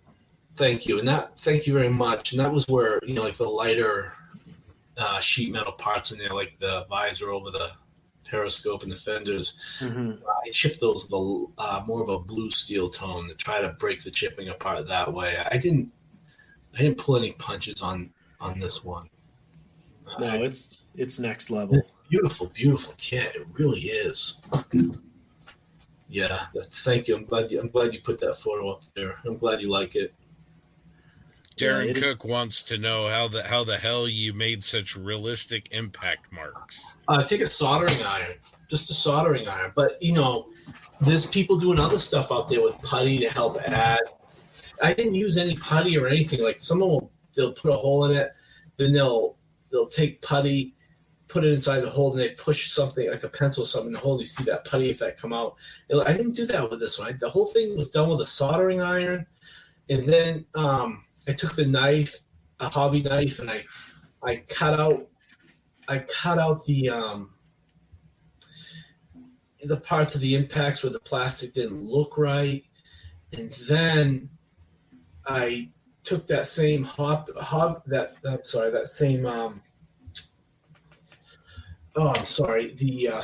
iron. Took it to work. We have a bench grinder there. I made it to a real fine point, and that's where I got some of those, the small impacts where the parts of the steel flew off and put in smaller impacts. And, or small little dents in the plate. So that's all done with a soldering iron. First a dull one, then I sharpened it up and put on the fine little holes, and then painted over it. The hard part though was trying to figure out what it would do to the sheet metal, like the fenders there. Was how would that affect those, and trying to make those look damaged or other little pieces. That was actually a lot of fun though. Like you can see on the side there are pieces that mounted tracks, and you can see the remnants of them kind of sitting there all bent up. And that's where I really just have fun with this. That's why I wanted to make it a hobby again, so I could just do whatever I want and not worry about time restraints. And, that's stuff like this. This is why I really got into modeling tanks 135th. Is just stuff like that. Yeah, it's stellar. Another one that sticks out is your latest work, and just the last finish that last summer. That was one there where you're talking about the weathering. You got to be careful because you can build it up a little bit too much. And I wanted this to be weathered very much from the beginning anyway, so I wasn't too worried. That's why when I did the SU 101, I held it back because I wanted it to look different than this one. Mm-hmm. And this one here took a long time too, because you get the brick all over, all the stowage on the back, those mouse tracks on the front.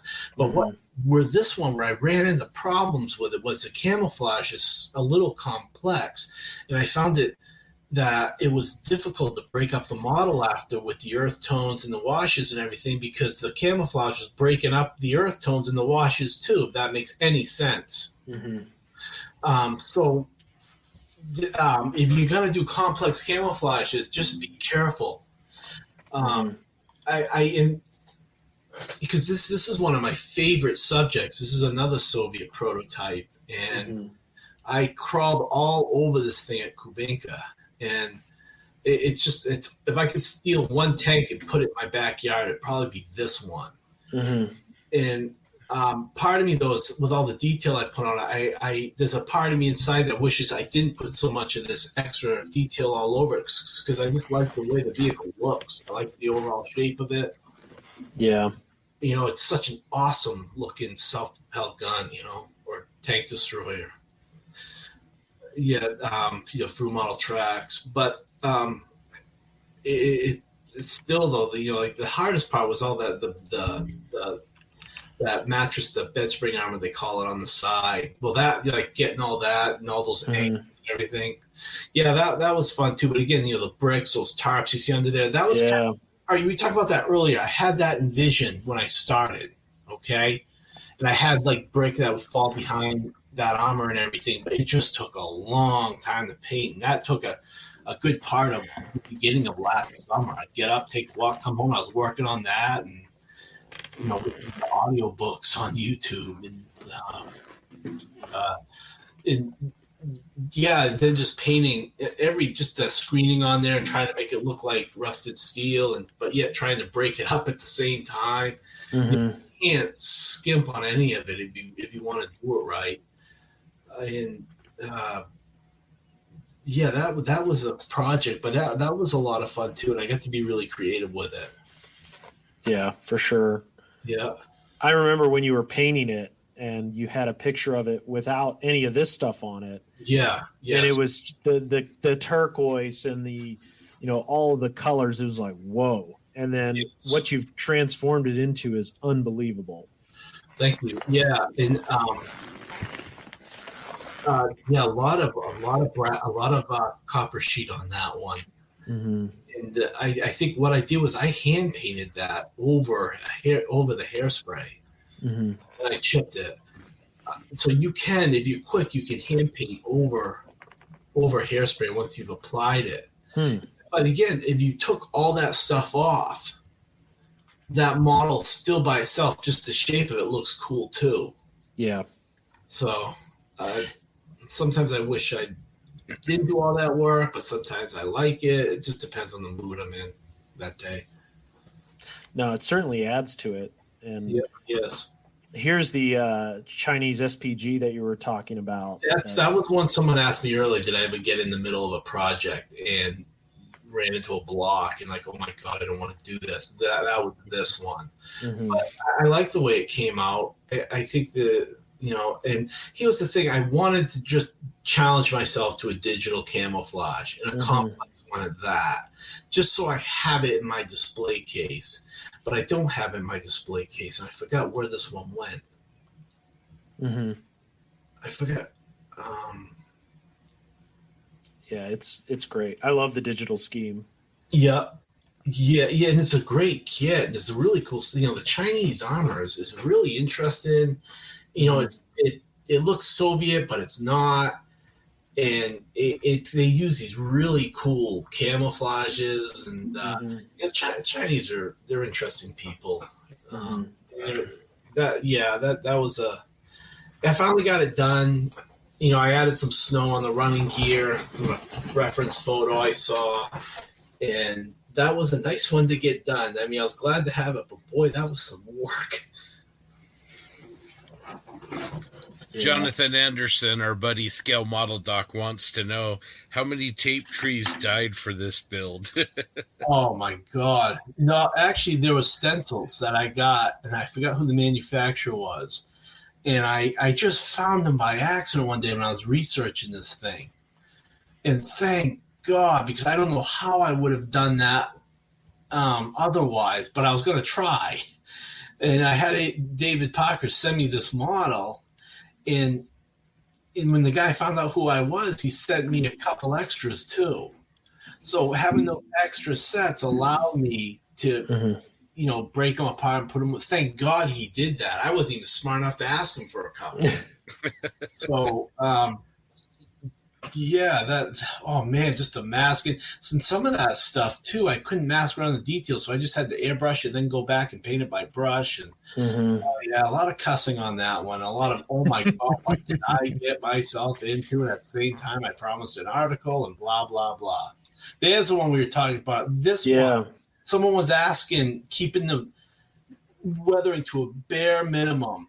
You can see the toolboxes, that blocked armor at the front. I'm not sure how that works, but using the washes to bring that out. And, even having some of the green under the sand, but keeping it really light. I had a much more enjoyable time with this one. And yeah, this is one I bring everywhere and people like it, and I still have it. But that's an example of keeping the weathering real light and just relying on techniques, placing them carefully, and you can still turn something and take something and make it really interesting. You don't have to go overboard on the weathering too much and display the vehicle. And that was one of keeping it really light. Mark Bradley wants to know what your most challenging build to date was. Let me think. Probably that bear that I did. That was completely scratch built. But I was living in Russia. I was modeling all day long, so I built it in conjunction with some other projects. I built so much because it was a series of scratch built articles that I did. So I'm like, I can scratch build and show how to do this week, next month I'll worry about this part, next month I'll worry about that part. It was the most complex, but it wasn't. That tortoise was a tough one. That getting all the fenders and the rear toolboxes all rebuilt and all the measurements, that was tough. Another one that SU 15245 that you put up a few photos ago, that was a tough one too. Getting that standoff armor on there. That's a good question. Yeah. What's that? Yeah, that's an awesome build. Thank you. Yeah. Oh, that's another one. That was another one I got into, and I'm like, what did I get myself into? What about this one? That was built pretty much from the box. I think had some photo etch on the inside. And that was another one. When it came out, I was glad that I did it. But boy, every single piece to that thing was you had to figure out how to paint it differently.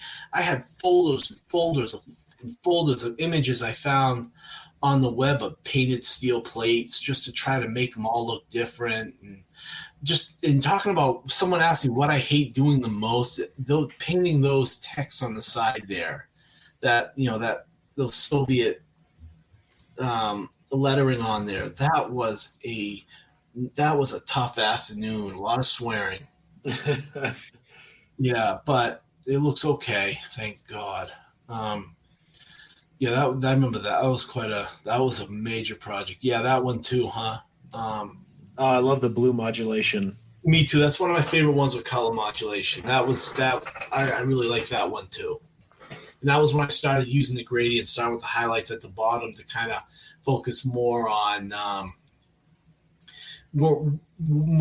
where light reflects and less on just trying to bring the gradients to the top to accentuate the turret, because there's different ways we can approach it. I mean, both ways work. That one with the wet effects, I chose that one for the book because I knew it was going to be one of the main ones that I focused on. And I didn't have a vehicle of that color, but I knew with on the side with those tracks, the way they come over, like the way they come up and over part of the siding like that, I could do all kinds of effects with that. And that muddy look, that after I added all the weathering in the thick mud tones, I just brushed on Vallejo Stillwater over it. And that's how I got that look with it. That one, yeah. Built that for me. I didn't build that one. That was a collector, actually. Oh, nice. Man, yeah. I just love it. Yeah, M Expression helped me with the decals on it. He did a good job on those. And that was the one where I found 4 or 5 different examples with different effects. It's an LVT, right? Yep, LVT. Yeah, that's what I got. Yeah, that's where, and I took all the stuff I liked the best off those vehicles and just put them on that one. And that's one where I really exaggerated the colors, and it all just came together at the end. A lot of my book, a lot of the stuff on filters, that was in my book was the focus of that model. Awesome. Yeah, thank you. Yeah, John says the KV1 that has 1 million views on YouTube. That was a great one as well. Yes, John Hale. Yes, that was another one. I did not worry about the weathering. It's a KV. I've never seen one that looks remotely clean. So, yeah, that one was done. That was my colleague we would shoot the next day, and I'd spend the next rest of the day into finishing the effect we filmed that day. That was a lot of work. Still, I had to get it done quickly. We had a figure for it that was all painted, and we lost it. And I don't know what ever happened to that figure, but we never found it. We just misplaced it.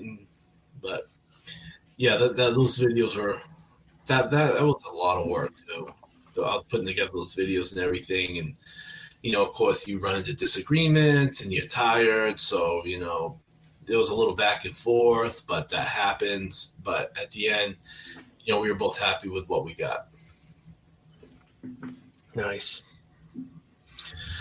Okay.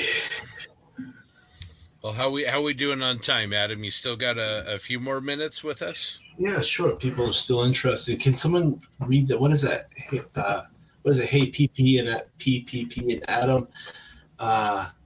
Turning in late, but got to start from the beginning to not miss any of the gold. Yep. Yeah, it looks like he's gonna watch the stream afterwards, so that's great. Thanks for coming on, Kyle. Yeah. Well, Doug, we haven't heard much from you. What are maybe what's one of your favorite builds that Adam's done? Well, you already brought it up. It was that KV2 Walker. That was it was really cool. I love the design and I love the finish on it. Thank you. I know it's not your design, Adam, but I think that I actually looked it up on I just Googled KV2 Walker, and there's a bunch of ideas out there that people shared, and that's the only one I've seen that actually looks like it might maybe work. It's not unbalanced. It looks like it actually is put together really well. So yeah, that's what I saw on that. And then the finish, like you said, making that turret look like it came out of a bog, but the rest of it looks modern. That was a great finish on that. Thank you. Yeah. Then when you're doing stuff like that, especially like theoretical vehicles, you got to be careful to, like you said, to build them in a way, if you're going to scratch build them in a way where they look, plausible. Like I'm doing a Panzer IV with the, with that hull with all the angles that came out of one of the, was it a Hillary Doyle drawing or something? And it was like the Panzer IV-K, and it was supposed to be the next Panzer IV. It had all the sloped armor. And I'm trying to put that together. I scratch rolled that. I'm putting it all together. Someone sent me a Resin Master, and I made my own. And I mean, the Resin Master was great. I made my own because I wanted to make the weld seams a little differently. And I'm realizing, like, okay, how do you service the transmission now? You don't have those flaps that open on the front to go into, or was it, I think it was a change of brakes. We need David Parker here again. You look at the front of a Panzer IV, you've got these rectangular hatches that came up. I think it was for the brakes. And there was another square hatch that you could take off. I think it was for the transmission. So now I'm like, okay, well, how did they do that on this? How are you going to get the transmission out? How are you going to get to those brakes? And of course, with the machine gunner, the way it's set up, the machine gun's going to be right in his face. So he's not going to have room. I'm realizing all this stuff now, and I'm still thinking, okay, how am I going to make all of this work and make it look like you can get to that transmission and those brakes? And the MG, the radio operator has enough room in front there, and the vision port for the driver. Does that make sense? Absolutely. They just don't have enough room in there the way that's set up. And I didn't realize that till I'd already had it all together almost. I'll figure something out. Those are the fun ones. Those are the challenging ones, right? Yep. Yep. TJ, what's one of your favorite builds of Adam's? I think John has it in his little folder there. It's the Pacific Sherman. I think it was an AK set on it with the slat armor on the side, and this is the Avenger. Oh yeah, it was a MiG Productions conversion. MiG. Yeah. That's one of my all-time favorites. When I first put that on Missing Links, to be honest with you, I was afraid to put it up. I didn't think it would go over, and that one actually went over a lot better than I thought. But that was another one, working with the color modulation and not being afraid of how light you made it, and the weather on that one came out pretty good too. I was happy with that one. Some of them just come out better than others, Yeah. The tracks look great, and the natural metal and everything. Those are rubber tracks. Those are rubber band style tracks. Yeah. Wow. I've since learned that those plates on the back, those Pacific Shermans, I got that wrong. I did find another photo finally with how those plates look, but they still look cool. It's fun to paint them. Yeah, just never gets old taking a look at that for sure.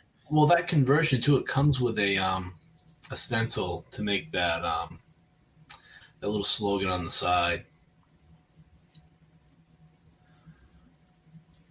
Yeah, I mean, rubber tracks. If you know what you're doing and you're patient, you can make them look good. Yeah. Yeah, I like the little steel plates on the front of it too. I thought the weather on that came out pretty good. I was happy with it. So Chris Sieber, aka Luftdrum 72, wants to know: has the Posse roped you into a Maschinen Krieger build yet? No, but there's a few I want to do. And again, it just comes, and that's a good question. It just comes back to I don't have the time I used to. So what I do is there's a lot of stuff. There's a lot of sci-fi stuff. I even like to do like Star Wars TIE fighters. I love to have a collection of those. I'd like to have them all. I love the TIE bomber. That's like my favorite one. And but it's just I only have so much time, and I just stick to the 135th armor because I think that's what people want to see from me, and that's what they know me for. And I still enjoy it. I still enjoy it very much. I'll always probably be doing 135th scale armor until I can't see anymore, and I got Yeah. So yes. John, what's one of your favorite builds that we haven't talked about yet of Adams? Oh man, I love Naked Desperation. That's my favorite build of all time. Out of all the models I've ever seen. Yeah. Well, it's so good. Steve Zaloga told me that I had the wrong turret on that thing, in which we talked about one of the other podcasts, and I think I might do that again. Why not? Just do it over, try to research it a little better, and do it again. See how I can make it look now. And plus, it won't be so big like that German one you just put up there. Schutzwagen, yeah. That name. I don't even dare say that. So it'll probably be a lot more fun. I might do that again. So, yeah, I'll let you know, okay? But I'm glad you like that one so much. Oh, it's the best. It was posted on Facebook about, I don't know, less than a year ago. I think someone had bought it off of eBay and they posted it. I was like, whoa, where'd this come from? Oh, I know. I felt the same way. I'm like, oh, I guess, all right, they sold it. Okay. Oh, man. Gifts much longer. What was that? Adam builds 5 T-34s for every Sherman. Yeah, I love the T-34. I love all the variants. I love the angles.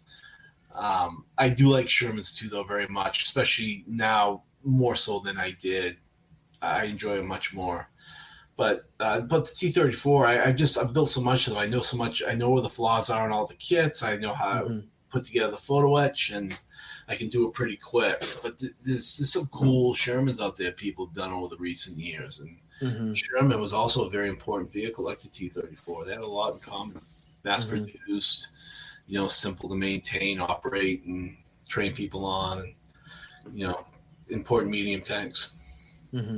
Yeah, no question. No question. Is there any kind of subject that you see in the near future that kind of goes outside of armor that you're interested in? Would you ever do a ship or maybe some aircraft? I was going to do one of the original Mad Max V8 Interceptors, the one from the Road Warrior. Oh yeah. And there was a kit out there for it.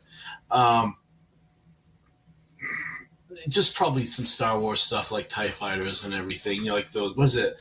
Those 70-second kits from, is it Bandai? Yeah. They're a little costly, but they go together really nice. Just build it from the box, and just focus on the painting and having fun with the washes and stuff. That's probably what I'll do, and I can hang that somewhere, in the house or something. My fiance, she likes those movies too. Yeah. I've always liked robots too. Some of the different robots out there. I got one done. I just never finished it. I just never got a chance to paint it. I just get caught up in other stuff, Yeah. Well, go ahead. I said I got this too, but I don't know what I'm going to do with it yet. I was just looking at it the other day. Oh, what is that? Jagdpanzer E100? Yeah, it was an amazing hobby. Oh, nice. The skin in World of Tanks has one with like a motorcycle on it and like this geometry around it. I was playing that before we started here, just blowing some time. And that's a whole nother conversation, stuff like that. But yeah, some of the skins on there and everything. And when I first started playing that game, I didn't get into those crazy skins because to me they weren't historically accurate. Yeah. But now I don't care. I got all kinds of crazy ones that I've gotten over the years. Yeah. That's awesome. Yeah, and you can, some of the theoretical subjects they put on there. What they've done with them are actually pretty good. I wish, like the Chinese 111, I wish there was more information about that out there. That's a cool looking vehicle, And some of them, you look at it too, and you look at how they were designed. I'm like, well, that wouldn't work because of this, this, and this. And I'm like, yes, I'd like to take that idea, but kind of build it my own way. For sure. But still, though, there's really cool concepts on there, Oh, yeah. If Adam doesn't Mac, we'll blame it on Banana Eric. No, we got to blame it on TJ. He got us all hooked. Yes, that's right. He's the headwaters. He's patient zero. Yeah. Well, Adam, if you want to do a Bandai Star Wars kit, you just let us know, and one of us will send you one. I would love to see that. Man. Yeah, I had one of the TIE Interceptors.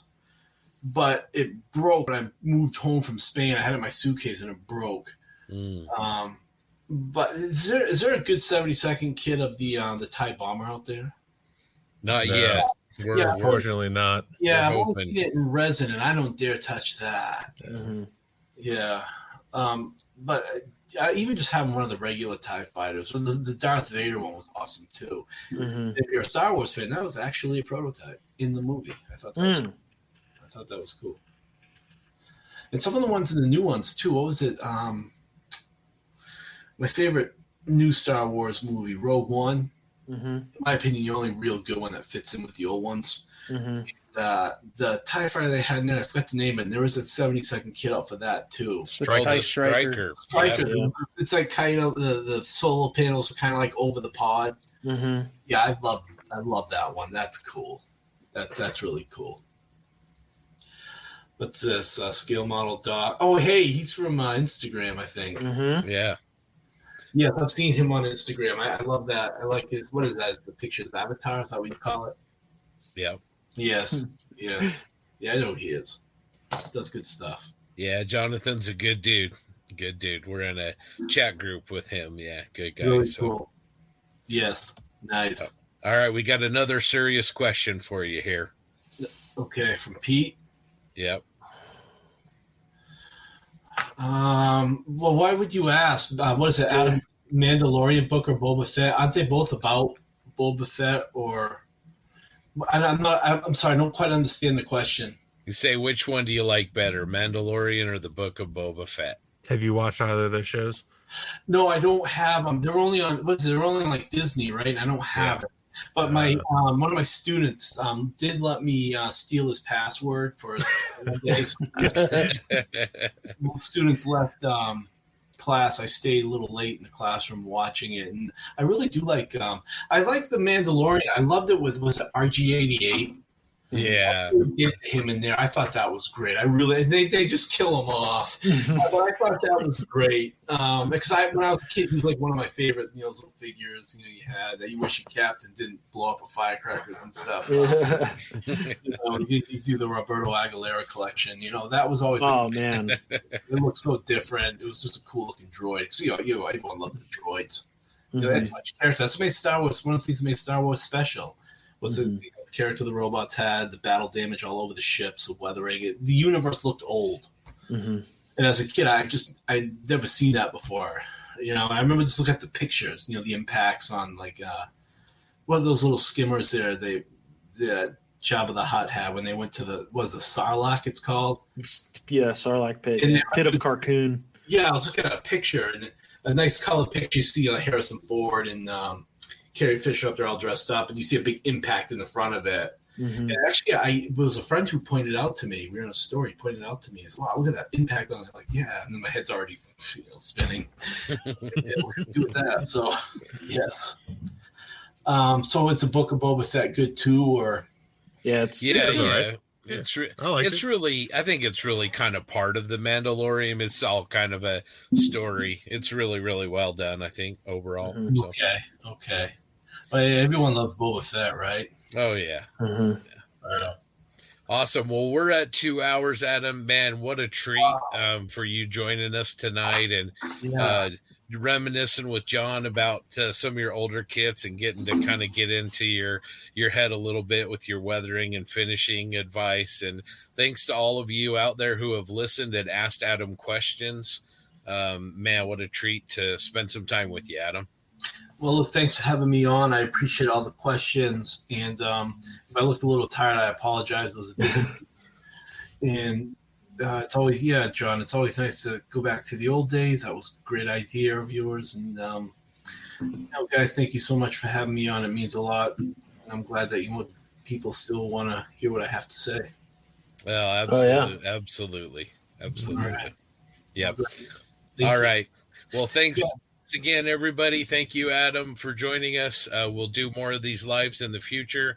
To all of those of you out there listening, we'll have the audio from this in our next podcast, which will drop on the 16th, so you can listen to this again. And John will put some pictures of the builds that we've discussed, so you can kind of take a look at those on our Facebook page. No, it's the 16th of March. February. Yeah, next week. Oh. Yep. Well, that's right before spring break, so I stayed listening to it. I'm not spring break, winter break. Cool. Yep. All right. Cool. Well, thanks, everybody. We'll talk to you out there soon.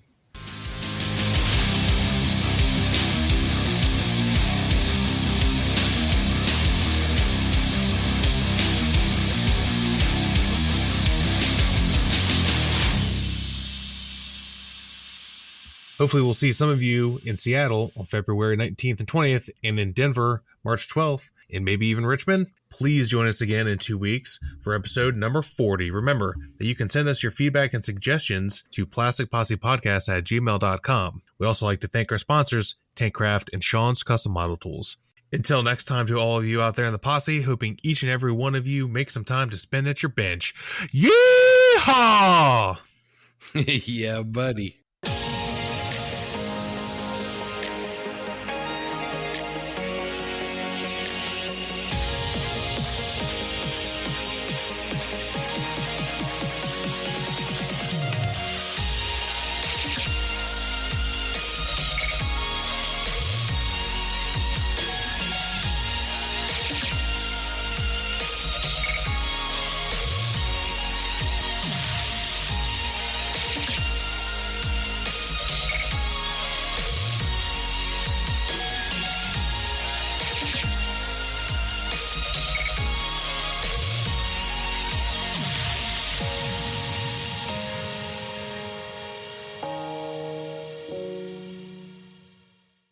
Now I'm going to go buy an ammo night Hell yeah. because you sons of wore me down. Do you have one? Of course I have one. As a matter of fact, I bought mine from Amazon, so when I clicked on it, it's like last bought. You not February 15th, 2019. I was like, nice. Next episode is 40. That means we're over the hill. Isn't that significant?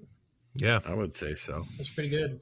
Nice. I think things are working Not that we're good. bragging or anything. Yeah.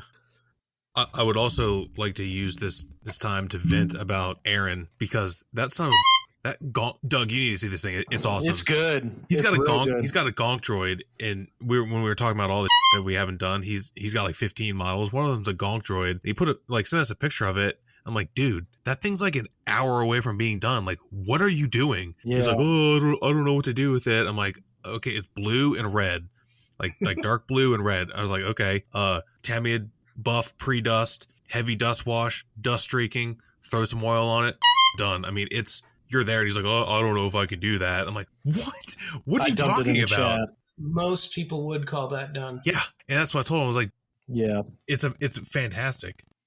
The chipping, like the fading on it, it's so good. And the colors are fantastic. Right. That's why I'm like, dust wash, dust streaking, like it's been walking around on Tatooine. You're done, dude. Like that's it.